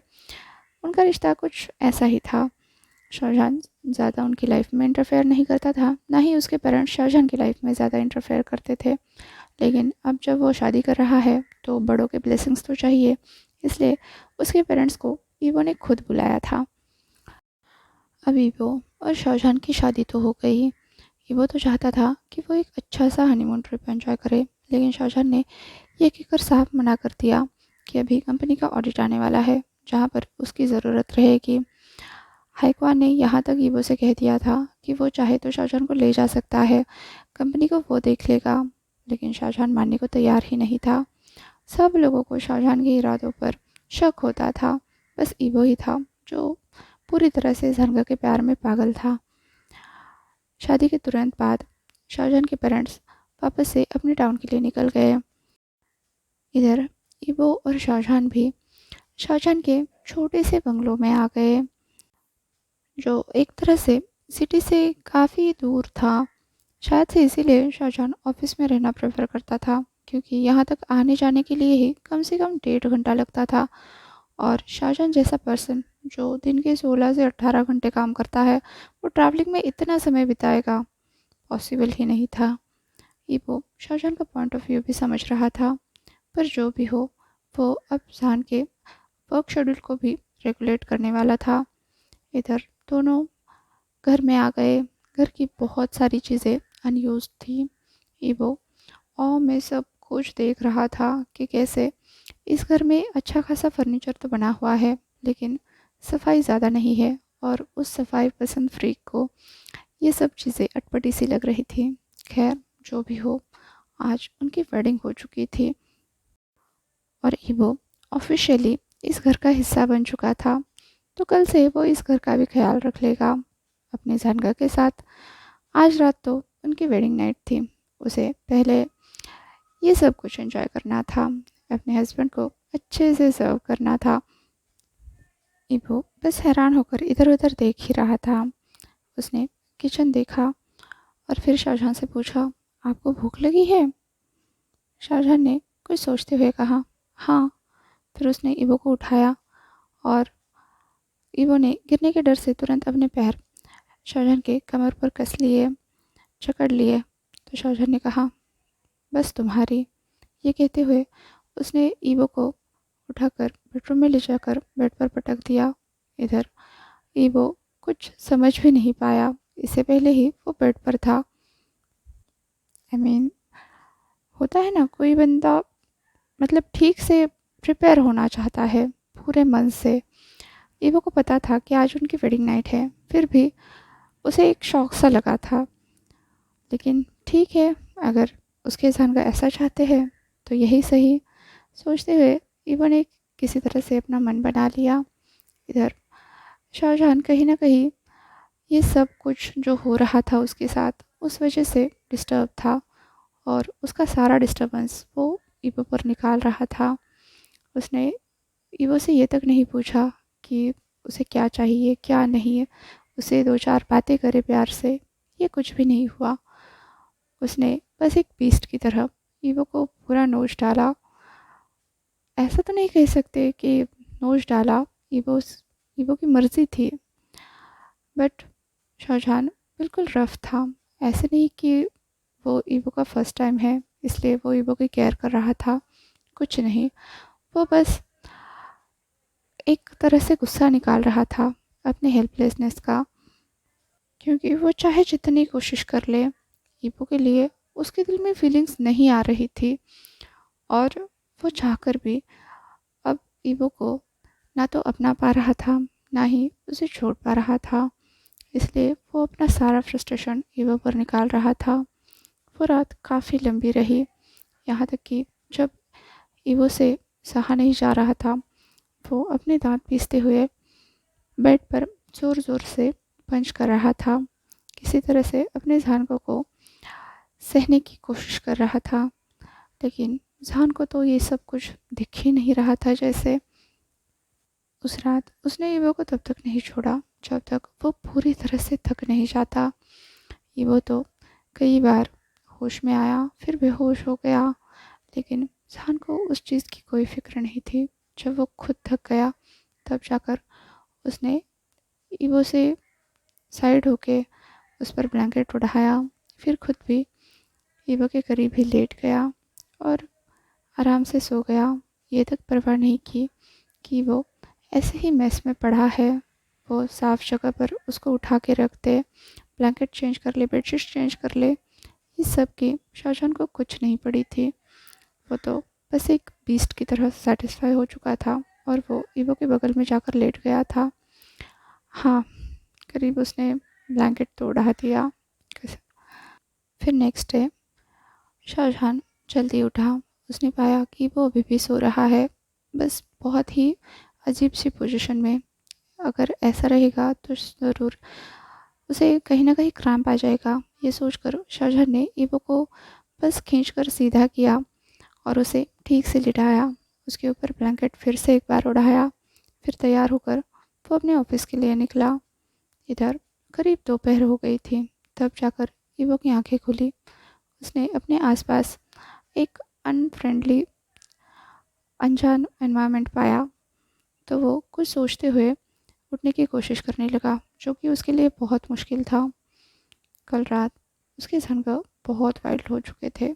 ईवो से ये सब सहा भी नहीं गया था। वेल, वो अनकॉन्शियस तो हो गया था, पर अभी उसकी नींद खुल गई थी और उसे अभी अपने सामने बहुत सारा काम दिख रहा था। तो वो जैसे तैसे उठा, फिर दीवार के सहारे बाथरूम में चला गया। फिर उसने बाथटब में बैठकर खुद को अच्छे से क्लीन किया, क्योंकि वो बहुत ज़्यादा थक चुका था। उसके बोन्स में जैसे जान ही नहीं बची थी और हॉट वाटर ही था जो उसे थोड़ा सा सूदिंग इफ़ेक्ट दे सकता था। तो इबो ने पहले अच्छे से खुद को क्लीन किया, फिर मिरर में देखा। उनके लव मेकिंग के सारे प्रूफ्स दिख रहे थे। इबो के बॉडी पर इतने ज़्यादा हिकीज़ के निशान थे, लव बाइट्स थे कि वो गिनने चले तो गिन भी नहीं पाएगा। फिर उसने जैसे तैसे पजामा पहन लिया। फिर वो अपने बेडरूम में आया तो बेडरूम की हालत बिल्कुल भी देखने लायक नहीं थी। इबो ने पहले सारी चीज़ें समेटना शुरू किया। वो ये तक भूल गया कि उसे भूख भी लगी है। जब उसके पेट ने आवाज़ दी तब जाकर इबो को याद आया, अरे उसने तो खाना ही नहीं खाया। तो उसने तुरंत बाहर से खाना ऑर्डर किया। खाना खाने के बाद वो फिर से काम पर लग गया और जैसे तैसे शाम होते होते उसने काफ़ी हद तक घर को साफ़ किया, फिर थक कर सो गया। इधर शाहजहान को हाईकमान की तरफ से घर जल्दी जाने का ऑर्डर मिला, क्योंकि उसे पता चल गया था कि वो बस काम ही करे जा रहा है। उसने 2-3 बार ईवो से कांटेक्ट किया। पहली बार तो ईवो नींद में था, उसने कॉल ही पिक नहीं किया। फिर उसे पता चला कि ईवो ने घर की सफाई करनी शुरू कर दी है। फिर पता चला ईवो ने अभी खाना खा लिया है। फिर पता चला कि वो अब थक गया है, सोने वाला है। तो हाईकमान ने शाहजहां से कह दिया कि बाकी काम होता रहेगा, तुम पहले घर जाओ। इधर शाहजहां जब घर आया तो उसने ईवो को लिविंग रूम के सोफा पर सोते हुए पाया। पास में ही डस्टिंग का सारा सामान रखा हुआ था। वेल, शाहजहां को यह देखकर बुरा लगा। उसके पास वीकली सफाई करने के लिए मेड आती है। अगर ईवो उसे कॉल करता तो शायद से ये सारा काम बेटर तरीके से हो सकता था। ईवो को खुद को थकाने की ज़रूरत नहीं थी। लेकिन जो हो गया सो हो गया। उसने ना तो ईवो को कांटेक्ट किया, ना ही उसे पता चला कि वो खुद को कितना थका रहा है। उसे एक पल के लिए गिल्टी लगा कि उसने ईवो की खबर रखनी चाहिए थी। पर फिर उसने ईवो को उठाया, फिर उसे ठीक से ले जाकर बेड पर लिटा दिया। तो उसे पता चला कि उनका बेडरूम आज कितना क्लीन, कितना अच्छे से दिख रहा है। जब मेड साफ़ करती है तब भी इतना सब कुछ क्लीन नहीं होता। शाहजहां को ये सब देखकर अच्छा लगा, एक होमली एनवायरनमेंट सा लगा। तो उसने ईवो को बस वहाँ पर लिटा दिया और फिर खुद के लिए थोड़ा बहुत डिनर बनाकर उसे खाकर वो सो गया। अगले दिन फिर से उनका वही रूटीन चलता रहा। ईवो वापस से घर की डस्टिंग में लग गया और इधर शाहजहां सुबह सुबह ऑफिस के लिए निकल गया। पर हाँ, जाते वक्त उसने ईवो के लिए मेड का नंबर भी छोड़ दिया। बट ईवो था जो जिद पर अड़ा हुआ था कि पूरे घर को वही साफ करेगा। तो उसने उस मेड के नंबर को लाइटली लिया। पर आज सारे घर की सफाई हो चुकी थी। ईवो ने प्रॉपर रामेन भी बनाए थे, खाए थे। फिर जानका के लिए वो डिनर के बारे में सोचने लगा और जान के आने से पहले उसने जितना उससे हो सकता था उतना थोड़ा बहुत फ्राइड राइस, पैनकेक्स जैसा डिनर बना के रख दिया। फिर जान को कॉल किया कि वो कहाँ पर है, कब तक आएगा। तो जान ने कहा कि वो लगभग आधे घंटे में पहुँच जाएगा। अभी वो जान का इंतज़ार करने लगा। करीब आधे घंटे बाद शाहजहां घर पहुंचा। दोनों ने साथ में डिनर किया। ईवो उनकी शादी के बारे में बहुत सारी बातें करना चाहता था। शाहजहां के बारे में और भी जानना चाहता था, उसके बचपन के बारे में, उसके पेरेंट्स के बारे में। लेकिन शाहजहां बहुत थका हुआ था। तो वो वापस से बेडरूम में गए और दोनों फिर से एक बार इंटीमेट हुए। इस बार शाहजहां ने देखा कि ईवो की बॉडी पर बहुत सारे दाग हैं, जो कहीं ना कहीं उसी की वजह से हो रहे हैं। तो वो ईवो पर इतना ज़्यादा हार्श नहीं हुआ इस बार, थोड़ा सा जेंटल रहा, जिससे ईवो को भी अच्छा लगने लगा।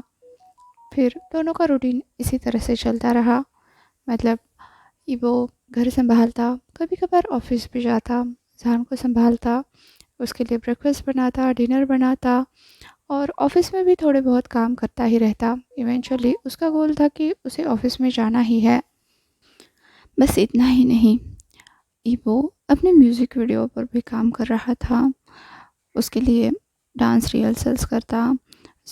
All in all evo 1 minute के लिए भी चुप नहीं बैठ सकता था। दोनों का रूटीन ऐसे ही चलता जा रहा था। शाहजहान उसको जो कुछ भी प्रिविलेज मिल रहा है उससे बहुत ज़्यादा खुश था, लेकिन फिर भी उसका कहना यही था कि उसके दिल में अभी भी ईवो के लिए कोई फीलिंग्स नहीं है, ना ही वो अपने रिलेशनशिप को मेंटेन करने के लिए कुछ भी करता था, कुछ भी एफर्ट्स करता था। जो कुछ भी कर रहा था सब कुछ ईवो था। जान बस ईवो के साथ फ्रेंडली होने की कोशिश करता था। उसे जो कुछ भी चाहता वो ऑर्डर देता था और ईवो उसकी सारी बातें मानता था। दोनों अपनी अपनी जगह सही थे, सैटिस्फाइड थे। अगर लाइफ से उन्हें इतना मिलता है तो वो दोनों बिल्कुल अच्छे फ्रेंड्स की तरह, रूममेट्स की तरह रह सकते थे, एटलीस्ट जान की नज़र में। और ईवो की नज़र में ऐसा था कि उसका प्यार उसको मिल गया था, वो उसके साथ रह रहा था, घर शेयर कर रहा था, फीलिंग शेयर कर रहा था। उसे इससे ज़्यादा कुछ नहीं चाहिए था। बट लाइफ को तो उन्हें बहुत कुछ देना था, और इस बहुत कुछ में सबसे पहले आई थी गुड न्यूज़। मतलब ईवो प्रेग्नेंट हो चुका था। वेल वो नौशिया, वोमिटिंग, ये सब बातें नहीं, ईवो कैरियर था, ये उसे पहले से पता था। और उसका हर 3 महीने में रूटीन चेकअप भी होता था। उसी दौरान उसे पता चल गया कि वो प्रेग्नेंट हो चुका है। और ये बात उसके लिए खुशी की बात तो थी, जानका का बेबी उसके अंदर है, इस बात से उसे खुशी तो हो रही थी। लेकिन वो ये बात जान से बहुत जल्द शेयर करना चाहता था, उसके चेहरे पर वो सारे खुशी के एक्सप्रेशन देखना चाहता था। तो वो बस जल्दी जल्दी घर आया और शाम को जहान के आने का इंतज़ार करने लगा। जब शाम को जहान घर आया तो वो पहले से ही ऑफिस में कुछ हुआ था जिससे डिस्ट्रेस था या पता नहीं, बट काफ़ी शांत शांत लग रहा था। तो जब ईवो ने उसे कहा, जहान को आपको एक गुड न्यूज़ देनी है। तो जहान ने कहा, क्या? तो ईवो ने अपने रिपोर्ट्स जहान के सामने रखे। जहान को पहले तो कुछ अटपटा सा लगा, क्योंकि ईवो जो चैटर मशीन है, सीधा बोलता रहता है, तो उसने इतने इमोशनली एक फ़ाइल सामने रख दी। इंसान पहले तो कुछ समझ नहीं पाया, तो उसने बस फ़ाइल खोली और पढ़ी। और जब उसने पाया कि वो ऑलमोस्ट 2.5 मंथ्स प्रेग्नेंट है, तो उसे सबसे पहले तो शॉक लगा। वो फ़ाइल उसके हाथ से गिरकर, मतलब टेबल पर गिर गई, और शाहजहान शॉक होकर ईवो को देखने लगा। इधर ईवो जो शाहजहान के चेहरे को ही देख रहा था, उस हर एक पल को वो मेमोराइज़ करना चाहता था, उस हर एक एक्सप्रेशन को मेमोराइज़ करना चाहता था जो भी जान के चेहरे पर आ रहा है।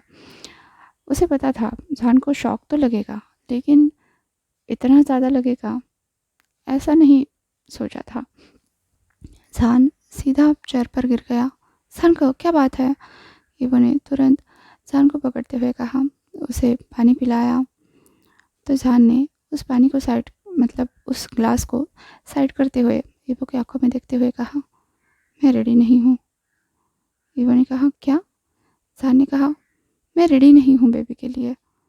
ईवो ने कहा, ओके, हम इस इस बारे में बाद में बात कर लेंगे।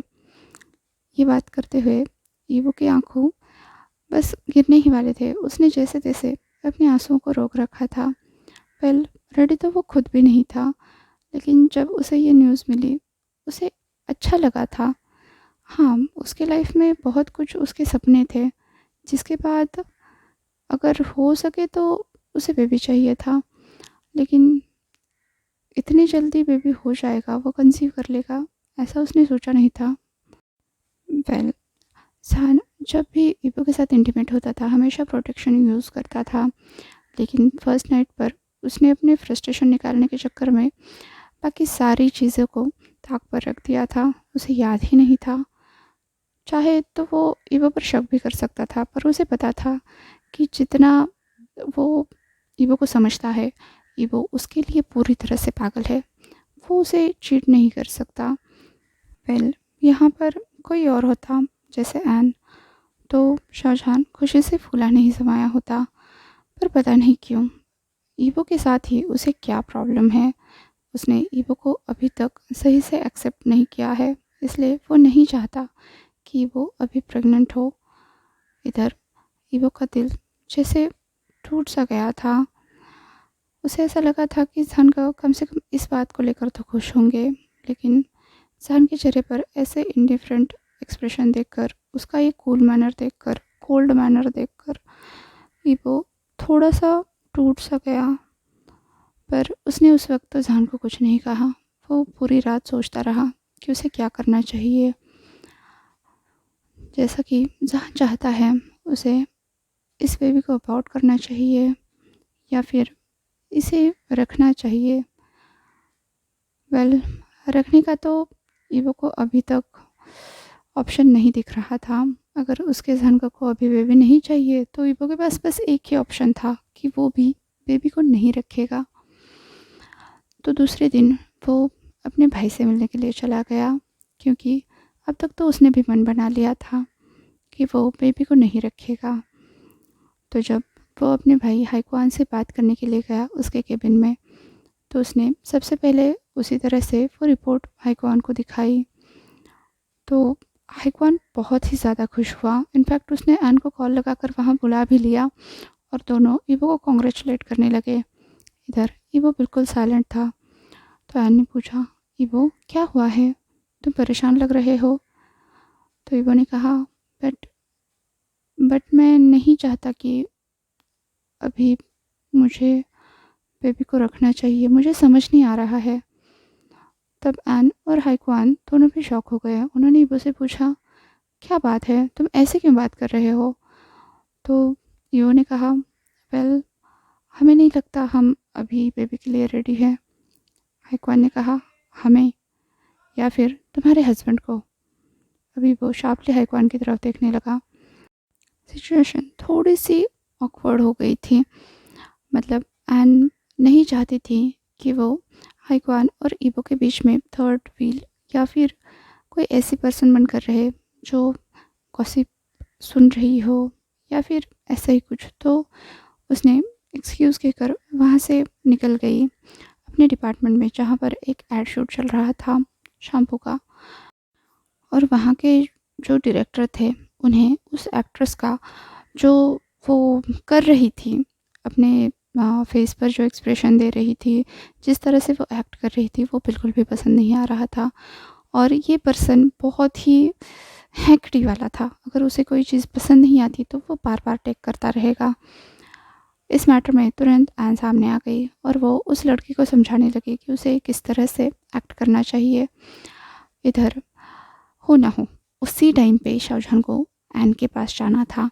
मतलब वो एन के केबिन में चला गया तो उसे वो नहीं मिली, तो वो उस लोकेशन पर गया जहाँ वो शूट चल रहा था। इधर एन ने अपना ब्लेजर निकाल दिया था और वो बस एक स्किनी बॉडीकॉन में थी।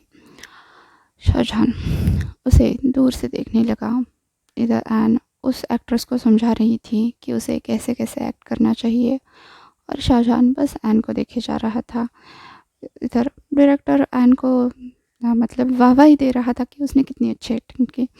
और शाहजहां जिसने एन को देखा था, आज उसे फिर से एक बार अपने फ़ैसले पर रिग्रेट हो रहा था कि उसने एन को पुश क्यों नहीं किया, उसने ईवो को हाँ क्यों कही। वो सीधा वहाँ से अपने केबिन में आ गया। दूसरी तरफ हाईक्वान ने ईवो को समझा बुझाया काफ़ी देर तक कि भाई तुम्हें शाहजहां की बातों को सीरियसली नहीं लेना चाहिए। वो ईवो से कह रहा था कि शाहजहां शुरू से इस रिश्ते के लिए बिल्कुल भी राज़ी नहीं था। उसने ईवो को बस एक चांस देने के लिए उससे रिश्ता जोड़ा है और ईवो को अपने फ़ैसले शाहजहां के हिसाब से नहीं लेने चाहिए। ईवो को हमेशा खुद के बारे में सोचना चाहिए। अगर वो इस बेबी को रखना चाहता है तो बेशक रख सकता है। शाहजहां को अभी भी पता नहीं है कि उसे क्या चाहिए। एन के लिए भी तो हाईक्वान बोलते बोलते रुक गया। ईवो ने अब शार्पली हाईक्वान की तरफ देखते हुए पूछा, एन के लिए भी मतलब। हाईक्वान ने कहा, नहीं कुछ नहीं। ईवो ने कहा, मैंने सुना है, तो अब साफ साफ बोल दो क्या बात है। हाईक्वान ने कहा, शाहजहां एन को पसंद किया करता था और वो उसके पीछे काफ़ी टाइम तक पड़ा था। ईवो ने कहा, ये तो मुझे पता है कि जानगो को चीज़ें में इंटरेस्ट था। तो हाइक्वान ने कहा, वो काफ़ी सीरियस था। शाहजहां ने कभी भी किसी भी लड़की के लिए ऐसी फीलिंग्स नहीं रखी थी। वो आयन को लेके सच में सीरियस था। ईवो ने कहा, सच में? हाइक्वान ने कहा, हाँ, लेकिन शादी के बाद से शायद वो बदल गया है। ठीक है, ईवो ने कहा।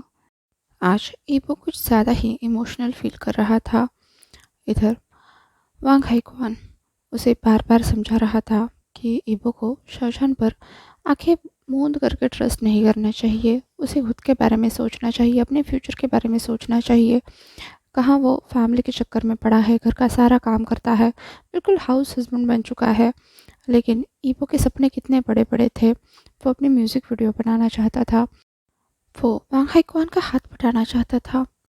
ठीक है भाई, ठीक है, ईवो वहाँ से उठते हुए बोला, मुझे पता है मुझे क्या करना है।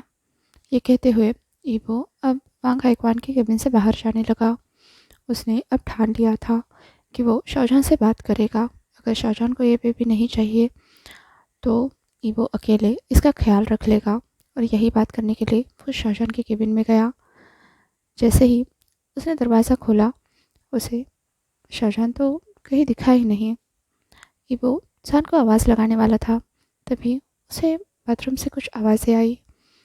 तो वो समझ गया कि शाहजहां बाथरूम में है। तो वो चुपचाप जाकर सोफ़ा पर बैठ गया और शाहजहां के बाहर आने का इंतज़ार करने लगा। पर उसे क्या पता था, आज उसे कुछ ऐसा मालूम पड़ने वाला है जिसकी उसने सपने में भी कल्पना नहीं की थी। एहसान लिटरली एन का नाम चिल्लाते हुए खुद को प्लेजर कर रहा था। पहले तो ईवो को समझ नहीं आया कि ये सब क्या कर रहा है, क्या चल रहा है। पर जब उसने क्लियरली एन का नाम सुना, तब ईवो के पैरों तले ज़मीन खिसक गई। अब तो ईवो की जान हलक में आ चुकी थी। उसे समझ नहीं आ रहा था कि क्या करे। जब से उसने शाहजहां को देखा था, उसके बाद से जो सब कुछ भी हुआ था, सब कुछ ईवो को खोखला लगने लगा था। उसके सपनों का वो बबल वो पूरी तरह से फूट गया था। ईवो का वो घर, उसे सब कुछ बिखरता हुआ नज़र आ रहा था। ये बेबी शायद से इसीलिए शाहजहां को नहीं चाहिए था, क्योंकि वो अभी तक आयन को नहीं भूला है। और ईवो के साथ वो किस लिए है, क्या कर रहा है। एक्सपेरिमेंट का मतलब क्या होता है, एक चांस देने का मतलब ये होता है कि ईवो कुछ भी समझ नहीं पा रहा था। वो चुपचाप वहाँ से उठा और सीधा अपने घर चला गया। पूरे रास्ते ईवो बस रोता रहा। फिर जब वो घर पहुँचा, उसने देखा उसका सजा सजाया घरौंदा। इसके लिए ईवो ने कितनी मेहनत करी थी। शाहजहां को तो शायद से पता भी नहीं होगा कौन सी चीज़ कहाँ पर रखी है। पर ये घर, ये ईवो का है। पर अब शायद ईवो इस पर अपना हक भी जता नहीं पाएगा। ईवो हर एक चीज़ को छूते हुए बस रोते जा रहा था। ऐसे करते करते वो बेडरूम में पहुंचा। उसे वो सारी बातें याद आने लगी। सान के साथ बिताया हुआ समय, उनकी पहली रात। अब ईवो को समझ आ रहा था उस रात सान इतना फ्रस्ट्रेट क्यों था। वो ना तो ईवो पर गुस्सा हो सकता था, ना एन पर। इसलिए वो खुद की किस्मत पर गुस्सा हो रहा था। और वो सारा फ्रस्ट्रेशन, वो सारा गुस्सा वो ईवो पर निकाल रहा था। उसने ये तक कदर नहीं की कि ईवो फर्स्ट टाइम ये सब फेस कर रहा था। उसके साथ जेंटल होना चाहिए था। नहीं, सान तो अपना सारा फ्रस्ट्रेशन निकालने में बिजी था। उसने ये तक नहीं देखा कि वो एंजॉय नहीं कर रहा है। अभी वो बेड के ऊपर लगे हुए उसके और सान की फ़ोटो की तरफ देखने लगा। उस फोटो में क्लियरली दिख रहा था कि सान मुस्कुरा नहीं रहा है। जहाँ ईवो की आंखों में चमक है, सान बस कैमरे की तरफ देख रहा है। अब सारी चीज़ें ईवो की आंखों के सामने क्लियर होने लगी। उसे एहसास होने लगा कि उसने खुद को जान पर थोपा है।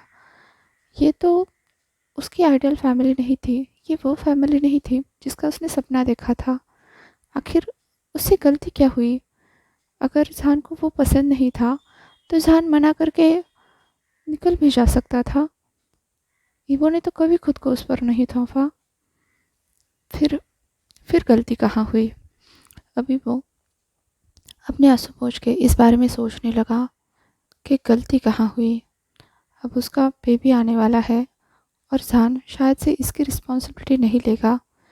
वैसे भी ईवो की कब उसने रिस्पॉन्सिबिलिटी ली है? ईवो को वो सारी बातें याद आने लगे। जब वो बीमार था तब जान ने कहा था कि मेडिसिन लेके सो जाओ। ऐसा नहीं कि जान ने उसकी फ़िक्र की हो। ऐसा कभी नहीं हुआ। ईवो ने अपने रिश्ते के लिए 100% दिए, नहीं 200% दिए। उसका तो सोचना ही यही था कि दोनों के हिस्से का प्यार मैं कर लूँगा। अगर जान के पास टाइम नहीं है तो उसके हिस्से का भी प्यार मैं ही कर लूँगा। लेकिन बदले में उसे क्या मिला? बस इग्नोरेंस।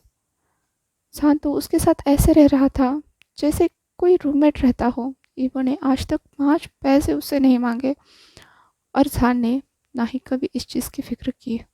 उसे तो बस खाना है, सोना है और कभी मन करे तो ईवो के साथ सोना है। ईवो को सारी चीज़ें समझ आ रही थी। एक पल के लिए तो उसका मन किया कि जान को आज़ाद कर दे, पर क्यों? क्यों आज़ाद करे वो उसको? उसने प्यार किया है, अब तक अपने रिश्ते को उसने 100% दिए है और अब बारी है शाहजहां की। उसे अपने रिश्ते को समझना होगा और ईवो को वैल्यू करना होगा। उसके बेबी की केयर करनी होगी। अब ईवो ने ठान लिया था वो शाहजहां को सबक सिखा कर ही रहेगा। उसने फटाफट से अपने अंकल को कॉल किया और कहा वो कंपनी में चेयरपर्सन बनना चाहता है। क्या? उसके अंकल ने पूछा। ईवो ने कहा हाँ, मैं कंपनी में चेयरमैन बनना चाहता हूँ। अब आपके रिटायरमेंट का टाइम हो गया है। अब लांचरन ने बस इतना पूछा, कब से ज्वाइन करना चाहते हो? ईवो ने कहा मुझे 5 दिन का टाइम चाहिए। ये बात सुनते ही लांचरन के चेहरे पर विक्ट्री वाली मुस्कुराहट आ गई, क्योंकि उनका वो ईवो जग चुका था जिसे जगाने की वो काफ़ी टाइम से कोशिश कर रहे थे। लांचरन ने फ़ोन रखते हुए कहा, बढ़िया लान वांगी वो, तुम वांग हो और किंग कभी डरते नहीं, भागते नहीं। ईवो ने कहा बिल्कुल, मैं वांग हूँ। मैं ना कभी डरूंगा ना भागूंगा। अब ईवो ने दूसरा कॉल किया अपने मैनेजर वेंचिंग को। वेंचिंग? ईवो ने वेंचिंग के कॉल पिक करते ही कहा, यस ईवो। वेंचिंग ने आज बोबो नहीं ईवो कहा। इसका मतलब वो भी समझ गई थी कि वो अपने असली रूप में आ चुका है। ईवो ने कहा मुझे 5 दिन में अपना एल्बम रिलीज़ करना है। व्हाट? वेंचिंग ने तुरंत सीधे बैठते हुए कहा। ईवो ने कहा सही सुना तुमने, मुझे 5 दिन में अपना फर्स्ट म्यूज़िक वीडियो रिलीज़ करना है। वेंचिंग ने कहा अभी तक हमने सिर्फ गाने तैयार किए हैं, लिरिक्स भी पूरी तरह से परफेक्ट नहीं है, ये सब कैसे होगा? ईवो ने कहा हम देख लेंगे। वेंचिंग ने कुछ देर रुक कर कहा ठीक है। अभी वो फटाफट से तैयार हो गया। उसने चेंज कर लिया और आज पहली बार उसने ब्लेज़र पहना था, जो शायद से अब तक उसने कभी भी नहीं पहना था। वो हमेशा ढीले ढाले हंकी फंकी कपड़े पहनना पसंद करता था। आज ब्लेज़र पहनकर वो अपने स्टूडियो चला गया।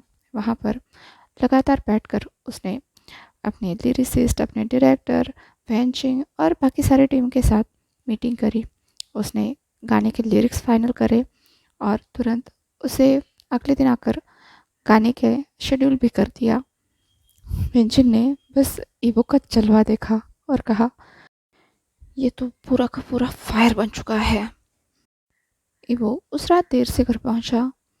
तब तक शाहजहां आकर डिनर करके सो भी चुका था। इनफैक्ट उसने ईवो के लिए भी थोड़ा सा डिनर सेव करके रखा था। ईवो ने चुपचाप डिनर किया और वो शाहजहां के बगल में जाकर लेट गया। शाहजहां ने आदत अनुसार ईवो को पेट से पकड़कर अपनी तरफ खींच लिया। ईवो को एक पल के लिए लगा कि ये क्या हो रहा है, पर अभी तक उसने अपना कूल टॉर्मेंटर छोड़ा नहीं था। अब तो शाहजहां की किसी भी हरकत पर ईवो पिघलने वाला नहीं था। अगली सुबह शाहजहां के पहले ही ईवो उठ गया। उसने ब्रेकफास्ट बनाया और सीधा अपना ब्रेकफास्ट अपने साथ पैक करके वो वहाँ से स्टूडियो चला गया। उसने उस दिन पूरे गाने रिकॉर्ड किए, उसके म्यूज़िक पर काम किया। उसके बाद उस पर उसे डांस भी करना था, उसने वो भी कर दिया। 5 दिन में उसका म्यूज़िक वीडियो बनकर रेडी था, जो कि उसने तुरंत रिलीज़ भी कर दिया। ये ईवो का फर्स्ट वीडियो था। ईवो को वैसे उम्मीद तो नहीं थी कि इसका बहुत अच्छा रिस्पॉन्स आएगा, और वैसे भी वो धीरे धीरे ऊंचाइयों को, सक्सेस को हासिल करने में यकीन रखता था। तो उसने बस अपने म्यूज़िक वीडियो को रिलीज़ कर दिया, वो भी इतनी जल्दी इसलिए क्योंकि इसके बाद ये वो अपने ऑफिस के काम में बहुत ज़्यादा बिजी होने वाला था। साथ ही उसने अपने पूरे टीम को इंस्ट्रक्शंस भी दिए थे कि वो हर साल ऐसे ही एक म्यूज़िक वीडियो रिलीज़ करेगा। उसकी टीम तो सदमे में आ गई। पिछले 2 सालों से ही वो इस म्यूज़िक वीडियो पर काम कर रहा था, लेकिन लास्ट के 5 दिनों में उसने सबको पागल कर रखा था, और अब ये कह रहा है कि वो तो हर साल ऐसा म्यूज़िक वीडियो पब्लिश करेगा। हद है। लेकिन ईवो तो पूरा पागल हो चुका था। इसके बाद वो सीधा कंपनी गया, अपनी चेयरपर्सन की पोस्ट संभाली। इधर जैसे ही कंपनी में सबको पता चला कि नया चेयरपर्सन आ गया है, सब लोग उसे ग्रीट करने के लिए चले गए, जिनमें से एक शाहजहान भी था। सब लोग बुके लेकर आए थे। इधर ईवो के आते ही सब लोग खड़े हो गए। शाहजहान के हाथ से बुके लिटरली नीचे गिर गया, क्योंकि वो सोच भी नहीं सकता कि ईवो ने ये पोस्ट संभाली है। उसे तो लगा था कोई और वांग निकल कर आएगा जो चेयरपर्सन बनेगा, पर वो पूरे स्वैग में अपने चश्मे निकालते हुए आया। वो पहने और सीधा जाकर वो अपनी केबिन में बैठ गया। सब लोग उसे ग्रीट करने लगे, और वो बिल्कुल शांति से सबकी ग्रीटिंग्स एक्सेप्ट करने लगा।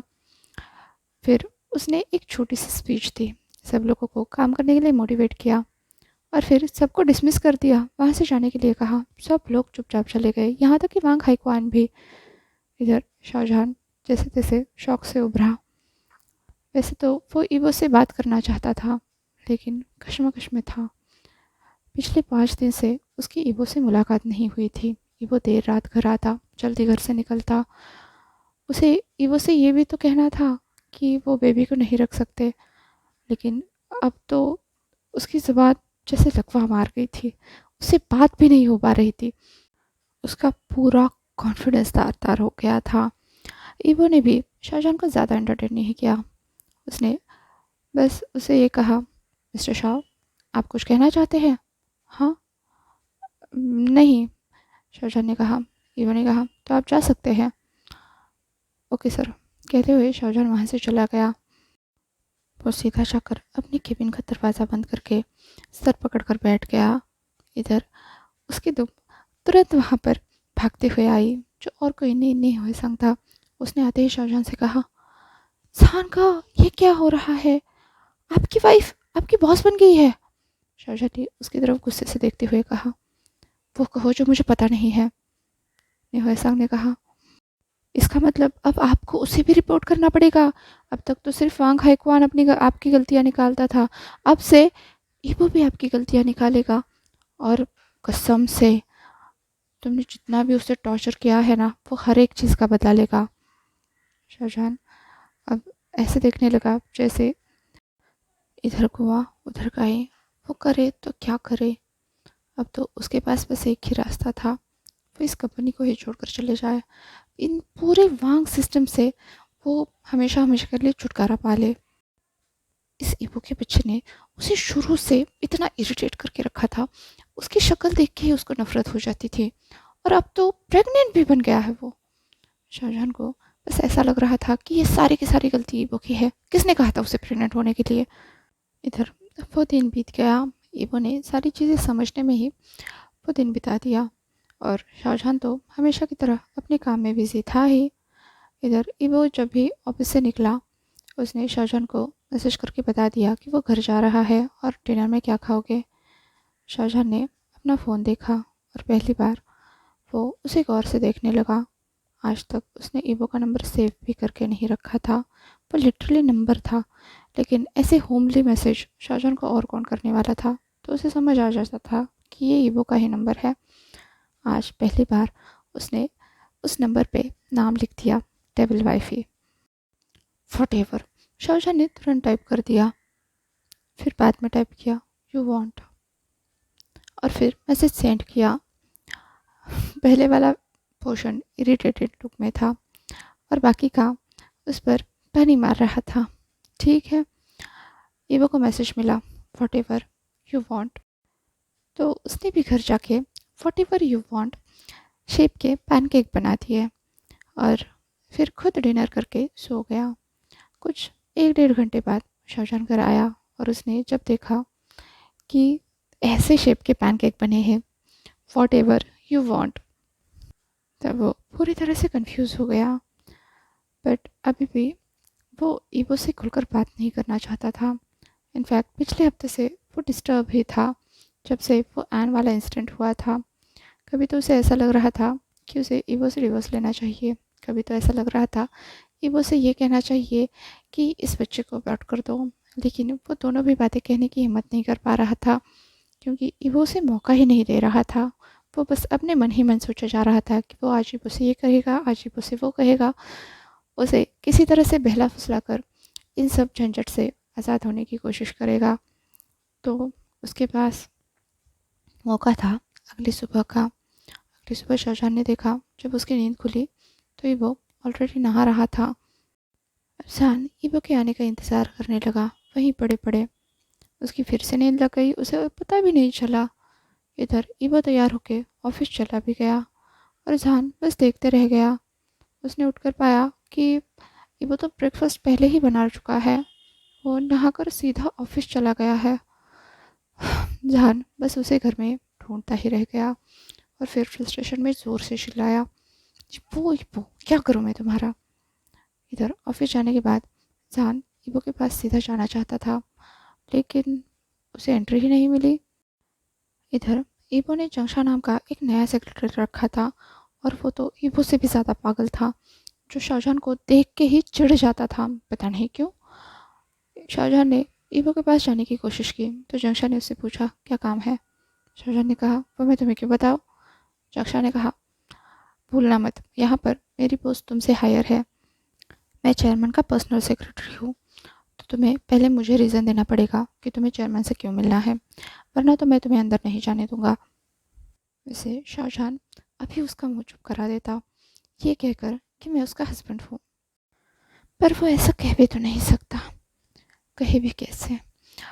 उसने ये चीज़ पब्लिक नहीं करने के बारे में खुद ईवो से कहा था कि वो ऑफिस में सबको नहीं बताएंगे कि वो दोनों शादी कर रहे हैं, जबकि उसके क्रश आन को तो पहले ही पता था कि वो और जान शादी कर रहे हैं। जान पता नहीं किससे छुपा रहा था, या फिर वो खुद को मैरिड वाला टैग लगे नहीं देखना चाहता था, और अब सब कुछ उस पर ही उल्टा आ रहा था। अब शाहजहान वहाँ से दांत पीसते हुए जंगशा को डेथ स्टेयर देते हुए वहाँ से निकला। फिर सोचने लगा कि वो किस तरह से ईवो से मिल सकता है। फिर उसने फटाफट से अपने अपकमिंग प्रोजेक्ट्स देखे, फाइल्स देखे, जिनमें से कोई तो फाइल होगी जो सीधा चेयरपर्सन को देनी होगी या फिर उस पर उनकी राय लेनी होगी। जहान ढूंढ ढूंढ के ऐसी फाइल निकालने लगा और वो उसे मिल भी गई। उसने फटाफट से उस प्रोजेक्ट पर काम किया, फाइल रेडी की और वो सीधा वापस से चेयरमैन से मिलने के लिए पहुंचा। इधर जंगशा अभी भी उसका रास्ता रोके हुए खड़ा था। उसने पूछा क्या काम है। तो अब जनरल मैनेजर शाहजहां ने कहा मुझे इस फाइल पर चेयरमैन की राय चाहिए। जंगशा ने पूछा तुमने सीईओ वांग हाइक्वान से पूछा। तो शाहजहां ने कहा हाँ, उनकी राय लेकर आया हूँ और अभी मुझे चेयरमैन की राय चाहिए। ठीक है, कहते हुए जंगशा दरवाजे से हटा और अब जाकर शाहजहां अंदर चला आया पूरे गुस्से में, ऐसे कि वो अभी दूध का दूध और पानी का पानी करेगा कि वो ने ये सब क्या नाटक लगा रखा है। इधर जैसे ही शाहजहां उस केबिन के अंदर तक पहुंचा टेबल पर, तो उसने ईवो को पूरे अलग ही लुक में पाया, पूरा ब्लेजर पहने हुए, गॉगल लगाए हुए। शाहजहां को कहीं से भी ये उसका पपी नहीं लग रहा था। इनफैक्ट यार ऐसे ईवो पे तो शाहजहां खुद मर जाए। उसने बस ईवो को देखते हुए कहा सर, मुझे इस फाइल पर आपकी राय जाननी थी। अब जंगशा ने भी वो फाइल लाकर ईवो के हाथ में रख दी और ईवो भी उसे बड़ी ऐसे गंभीरता से पढ़ने लगा। उसने शाहजहां से 2-4 क्वेरीज भी पूछ ली, जिसका शाहजहां ने सीधे सीधे जवाब भी दे दिया। यहाँ पर वो अपनी दादागिरी चला ही नहीं पाया। जैसे वो हमेशा रूडली वो के साथ बात करता था, वैसे कर ही नहीं पाया। जैसे उसके दोस्त सिचर को वो अलग समझता था और वांग हाइक्वान को सीईओ समझता था, जबकि वो दोनों एक ही पर्सन थे। बिल्कुल वैसे ही शाहजहां अब ईबो के सामने कर रहा था। वो जो ईबो उसके पीछे पीछे घूमता रहता था पपी बनकर, वो उसे अलग पर्सन लग रहा था। और ये बैठा हुआ लान वांग ईबो, वांग कॉरपोरेशन का चेयरपर्सन, ये उसे बिल्कुल अलग ही महसूस हो रहा था। वहाँ पर तो शाहजहां की ज़बान तक नहीं हिली। वो ईबो को कन्फ्रंट क्या, उसका सामना भी नहीं कर पाया। ईबो का ऑरा था ही इतना खतरनाक कि वो मतलब शाहजहां दुम दबाकर वहाँ से भाग गया।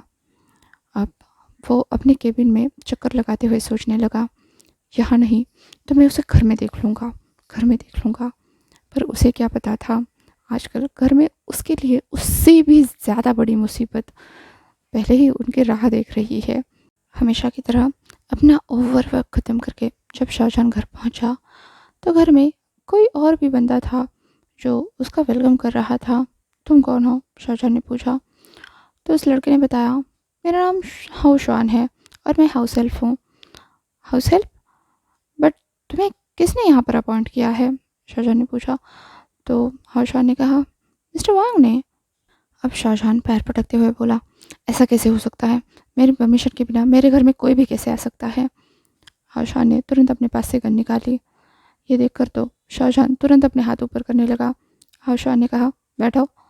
उसने जो थाली सजाई थी, मतलब प्लेट्स लगाई थी, डिनर प्लेट्स, उस पर शाहजहां को बिठाते हुए बोला, मैं हाउस हेल्प कम बॉडी गार्ड कम नानी हूँ, तो हमेशा इस बात का ख्याल रखना कि मुझसे उलझने से पहले 2 बार सोचना।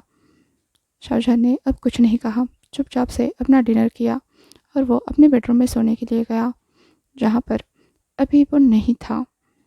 शाहजहां ने तुरंत बाहर आकर ईबो को इधर उधर खोजना शुरू किया, क्योंकि वो ऑफिस से तो पहले ही निकल चुका था। शाहजहां जब इधर उधर ईबो को ढूंढने लगा, तो उसका मुलाकात फिर से वांग हाओशुआन से हुई। उसने पूछा, सर क्या कर रहे हो? शाहजहां ने कहा, ईबो कहाँ पे है? तो हाओशुआन ने कहा, वो अलग बेडरूम में सो रहे हैं। क्यों? शाहजहां ने एकदम फ्रस्ट्रेट होते हुए पूछा। तो हाओशुआन ने कहा, क्योंकि आपको बेबी नहीं चाहिए। शाहजहां ने कहा, मैंने ऐसा कब कहा? हाओशुआन ने कहा, बट आपके कहने का मतलब तो यही था, और मिस्टर वांग ने मुझे साफ साफ इंस्ट्रक्शंस दिए हैं कि बेबी के होने तक आपको अलग बेडरूम में सोना है। नहीं, ऐसा बिल्कुल नहीं हो सकता। मैं हाउस ओनर हूँ और यहाँ मेरी ही बात चलेगी। मैं अपने वाइफ के पास जाना चाहता हूँ। शाहजहां ने हाउशवान से कहा। तो हाउशवान ने कहा, आप नहीं जा सकते। और वो तुरंत गेस्ट रूम के बेडरूम के सामने ऐसे हाथ फैलाकर खड़े हो गया। उसने शाहजहां को रोकना चाहा, तो शाहजहां ने उसका हाथ हटाते हुए कहा, अपनी हद मत भूलना, चाहे तुम उसके बॉडी गार्ड क्यों ना हो, बट एक बात याद रखना, मैं उसका हस्बैंड हूँ। तो हाउशवान ने कहा, बस एक बात की गारंटी दीजिए कि आप उनको कोई नुकसान नहीं पहुंचाएंगे, ना ही बेबी को। शाहजहां ने कहा, वो मेरा बेबी है, तुम्हारा नहीं, और उसके पैदा होने के बाद तुम उसके केयर टेकर बनोगे। वेल, अभी हटो, अभी मुझे अपनी वाइफी और बेबी के पास जाना है। शाहजहां अब एटीट्यूड में शाहजहां को वहाँ से हटाते हुए उस गेस्ट बेडरूम के अंदर चला गया, जहाँ पर ईवो पहले ही गहरी नींद में जा चुका था। तो शाहजहां जो अपना फेवरेट कंबल और तकिया लेकर आया था, वो उसने ईवो के बगल में डाल दिया और वो भी ईवो के पीछे सो गया, और फिर उसने अपना कंबल भी ओढ़ लिया। इधर काफ़ी टाइम के बाद ईवो ने अपनी आंखें खोली, जब शाहजहां से धीरे धीरे स्नोरिंग की आवाज़ उसे आने लगी। फिर उसकी आंखों से बस एक आंसू झलका। वो सोचने लगा, सनगो जो टूट गया है शायद से कभी भी नहीं जुड़ सकता। फिर ईवो ने आंखें मूंद ली, क्योंकि उसकी बेबी को रेस्ट की ज़रूरत थी। इधर ईवो फिर से सुबह सुबह जल्दी उठा और शाहजहां ने देखा कि वो कहीं जा रहा है, और उसके पीछे पीछे हाउशवान भी जा रहा है, जिसने शॉर्ट्स और एक लूज सा जैकेट, कान में हेडफोन पहने हुए है। अब शाहजहां भी मतलब अपने ट्रैकिंग के कपड़े पहनकर उनके पीछे पीछे चलने लगा। तो ईबो गार्डन में गया और वहाँ जाकर वांग हाउशुआन उसे थोड़ी बहुत एक्सरसाइज करवाने लगा। सुबह के 5 बज रहे थे और शाहजहां समझ नहीं पा रहा था कि ये सब ईबो क्या कर रहा है और क्यों कर रहा है। एक तरह से शाहजहां को ईबो की यूँ पीछे पीछे चलते हुए देखकर शाहजहां को बहुत जेलसी भी हो रही थी। बट वो वहीं पर भागने लगा, मतलब रनिंग करने लगा और चुपके चुपके ईबो पर नज़र भी रखने लगा। अब लगभग 10 या 15 मिनट की एक्सरसाइज के बाद हाउशान ने ईबो को रुकने के लिए कहा, फिर जाकर फ्रेश होने के लिए कहा। ईबो भी अब अपना तौलिया लेकर चला गया। इधर हाउशान सीधा किचन में घुस गया और ईबो के लिए ब्रेकफास्ट बनाने लगा। इधर ईबो कहीं और नहीं, उनके मास्टर बेडरूम में ही नहाने के लिए गया था। तो शाहजहां ने आओ देखा ना था, उसने बस चाबी घुमाई और ईबो को सीधा वहीं पर जाकर हाईजैक किया। तो जैसे ही ईबो ने देखा कि शाहजहां बाथरूम में घुस रहा है तो उसने उसे पूछा, क्या कर रहे हो जनका, ऐसे किसी के बेडरूम में जाना बैड मैनर्स होते हैं। शाहजहां ने कहा, तुमने मेरे पास कोई और चारा रखा है। तो ईबो ने कहा, क्यों, अब मैंने क्या कर दिया। शाहजहां ने कहा, ये तुम्हारा चल क्या रहा है, ऐसे एटीट्यूड दिखाते हो जैसे मैं एग्जिस्ट ही नहीं करता। ईबो ने कहा, क्यों, आप एग्जिस्ट करते हो।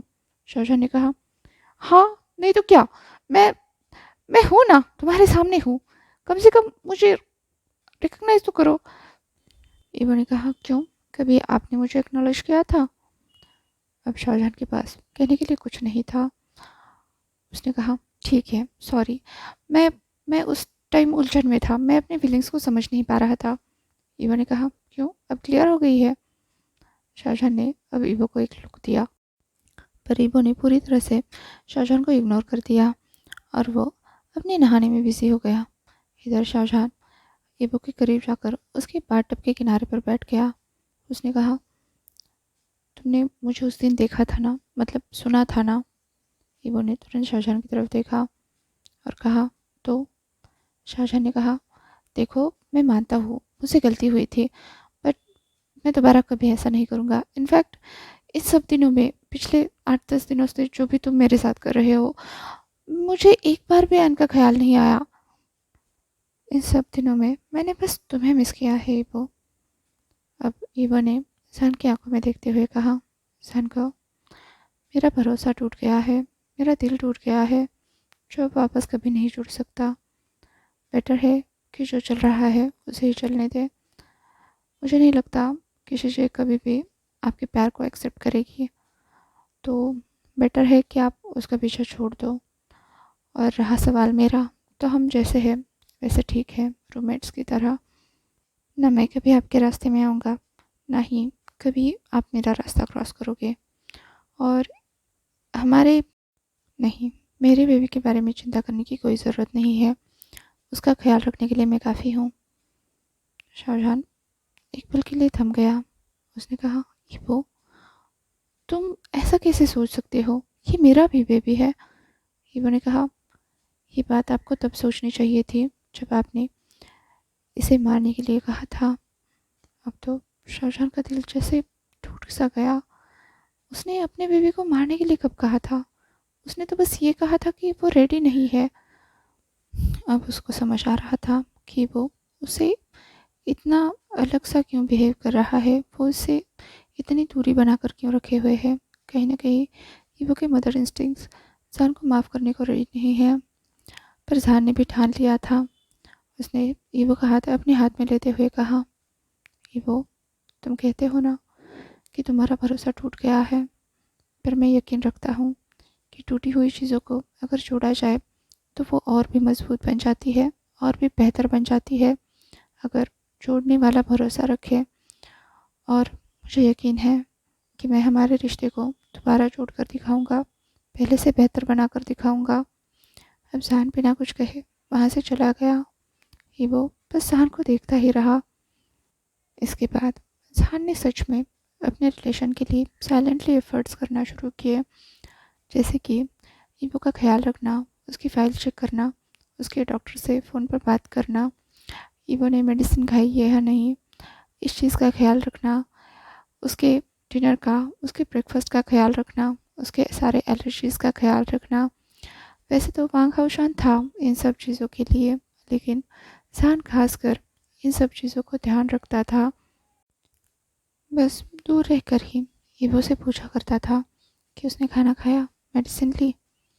ईवो बस हाँ या ना में जवाब देता था।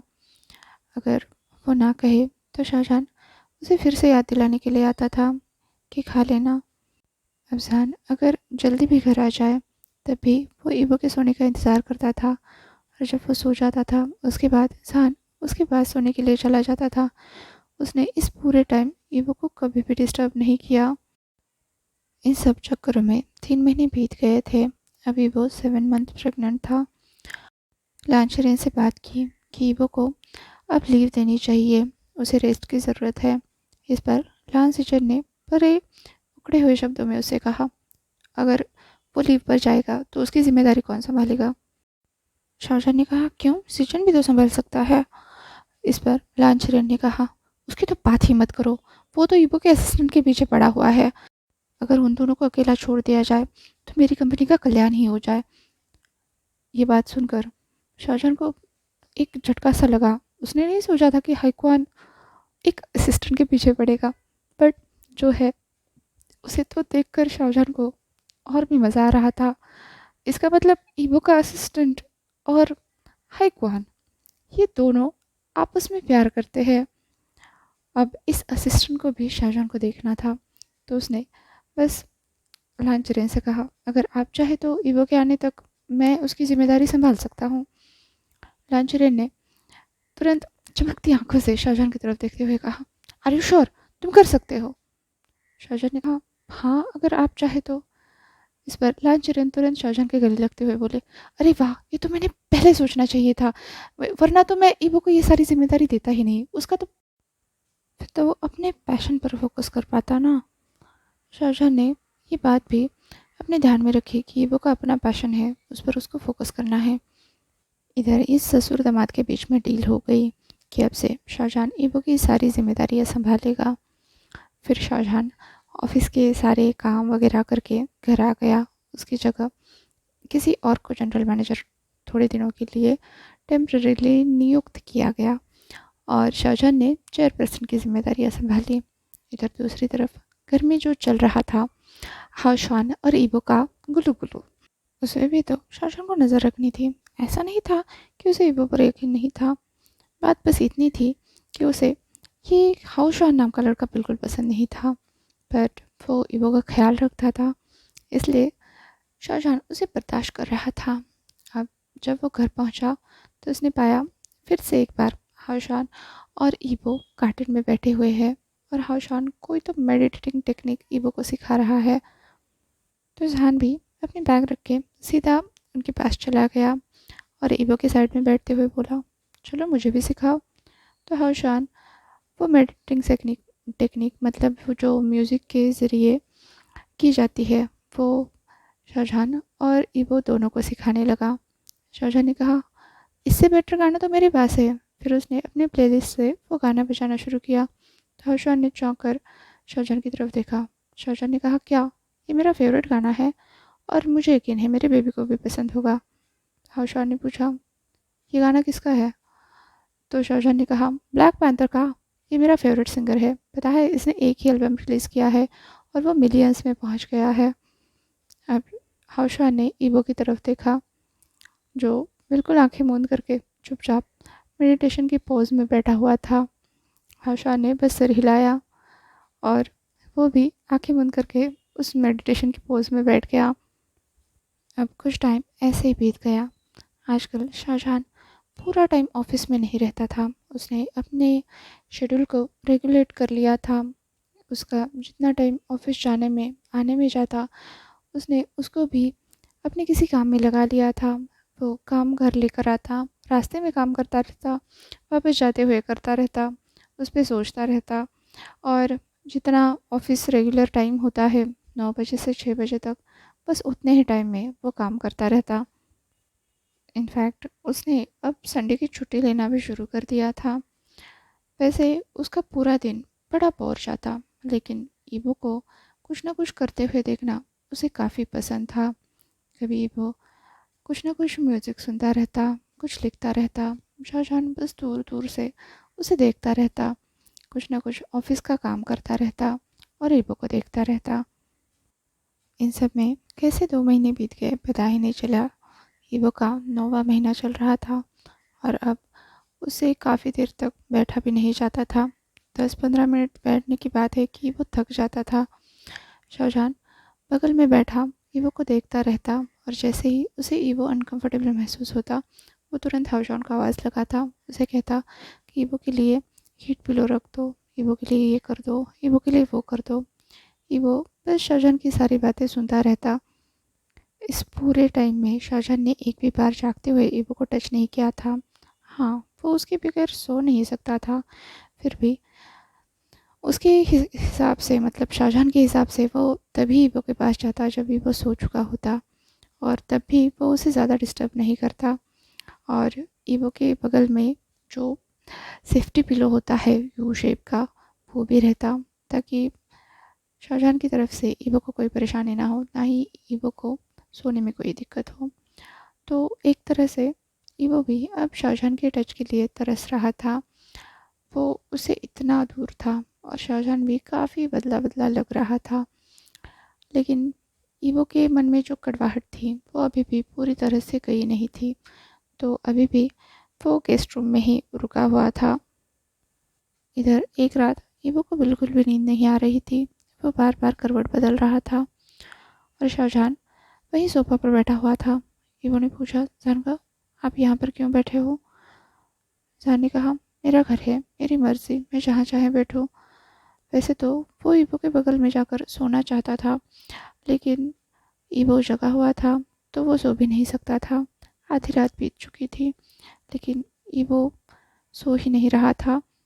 इधर ईवो को अनकंफर्टेबल देखकर शाहजहान ने वांग हाओशुआन को कॉल लगाया और उससे पूछा कि ईवो को देखो, क्या दिक्कत है। इधर हाओशुआन पैर पटकते हुए आते हुए कह रहा था, इस हस्बैंड वाइफ के झगड़े में खामखा मुझे पिसना पड़ता है। फिर हाओशुआन के उस तक पहुंचने से पहले ही ईवो जोर से चिल्लाया, तो जहां से अब रुका नहीं गया। वो तुरंत ईवो के पास गया, उसने अपना हाथ बढ़ाया और ईवो ने तुरंत जहान का हाथ पकड़ लिया।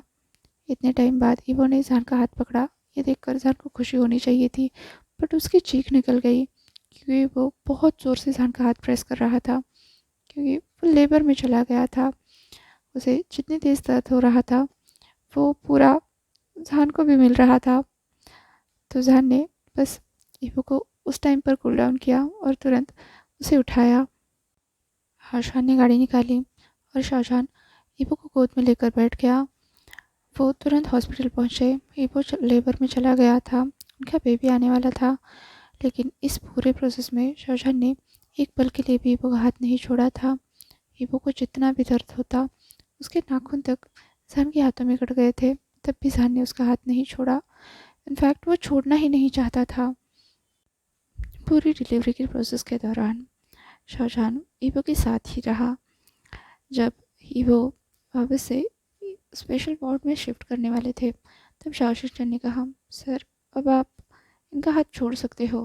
तो शाहजहान ने कहा, नहीं, बिल्कुल नहीं, आप इसे ऐसे ही ले चलो और मैं इसके साथ ही रहूँगा। शाहजहान ने अपना नेट सूट बदला तक नहीं था, उसके कपड़े भी पूरे ख़राब हो चुके थे, फिर भी वो ईवो का हाथ छोड़ने के लिए तैयार नहीं था।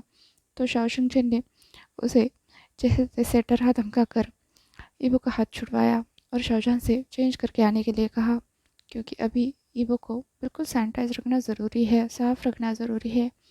तो ना चाहते हुए भी शाहजहान को कपड़े बदलने पड़े। वो नहाकर वापस से ईवो के पास आया तो ईवो थक कर सो चुका था और शाहजहान अब ईवो के जगने का इंतज़ार करने लगा।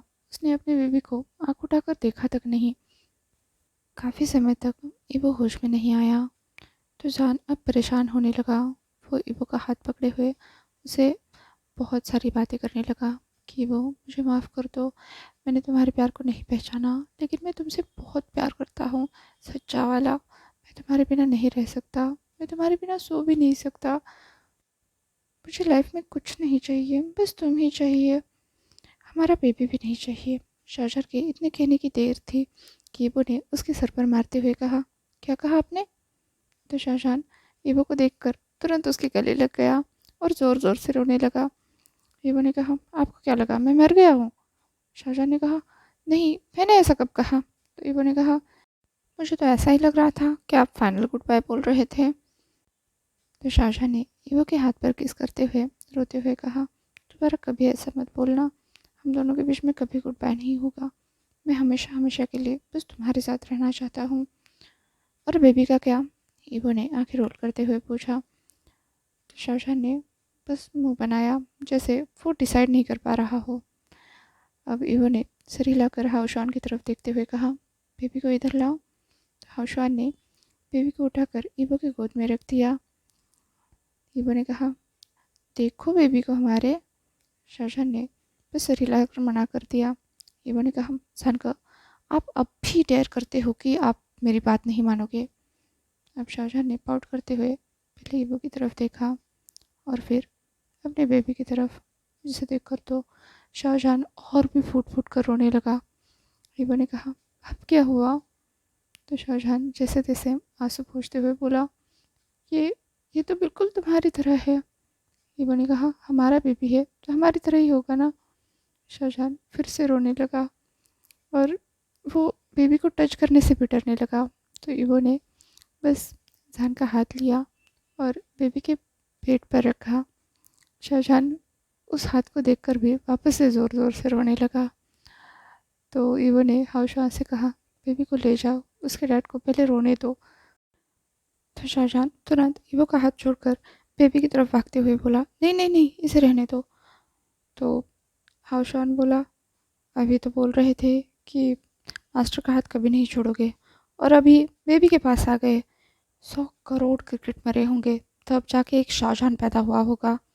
इधर शाहजहां ने हाउशॉट को बस क्लियर करते हुए कहा, तुम्हें क्या पता ऐसी डेविल वाइफी को संभालना कितना मुश्किल होता है। बात बात पर रंग बदलना पड़ता है।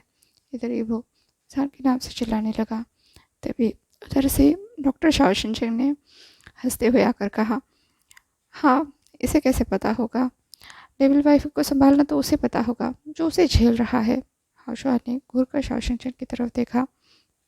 शाओशिन सिंह तुरंत हाउशॉन के करीब आते हुए बोला, बेबी, मैंने तुम्हें कुछ नहीं कहा, मैं तो इन दोनों का एग्जाम्पल दे रहा था। फिर ठीक है, हाउशॉन बोला।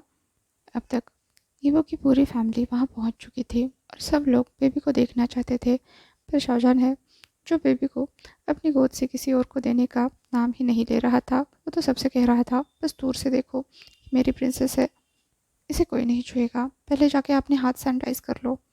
ईवो जहान का ये पॉजिटिवनेस देखकर पागल हो रहा था। वो तो अभी भी जहान उसके पीछे पागल हो रहा था, और अब जब उसको बेटी मिल गई तो उसको कुछ और दिखाई ही नहीं दे रहा है। तो ईवो ने जोर से फेंक कर जो एप्पल खा रहा था वो जहान के पेट पर मारा। तो जहान तुरंत समझ गया। उसने अपने बेबी को हाइवान के हाथों में दिया और वो ईवो के पास लौट आया। इधर ईवो पाउट करके मुंह फुलाकर दूसरी तरफ देख रहा था और शाहजहां उसे मनाने में लगा हुआ था। यहीं पर होती है कि ये स्टोरी ख़त्म। ये स्टोरी आपको कैसी लगी मुझे ज़रूर बताइएगा, और नेक्स्ट स्टोरी आपको किस टॉपिक पर चाहिए ये भी मुझे बताइएगा। तो चलिए, जल्द मिलते हैं अगली स्टोरी में। तब तक के लिए अपना ख्याल रखिए और फंक्शन बबल में खुश रहिए। Thank you.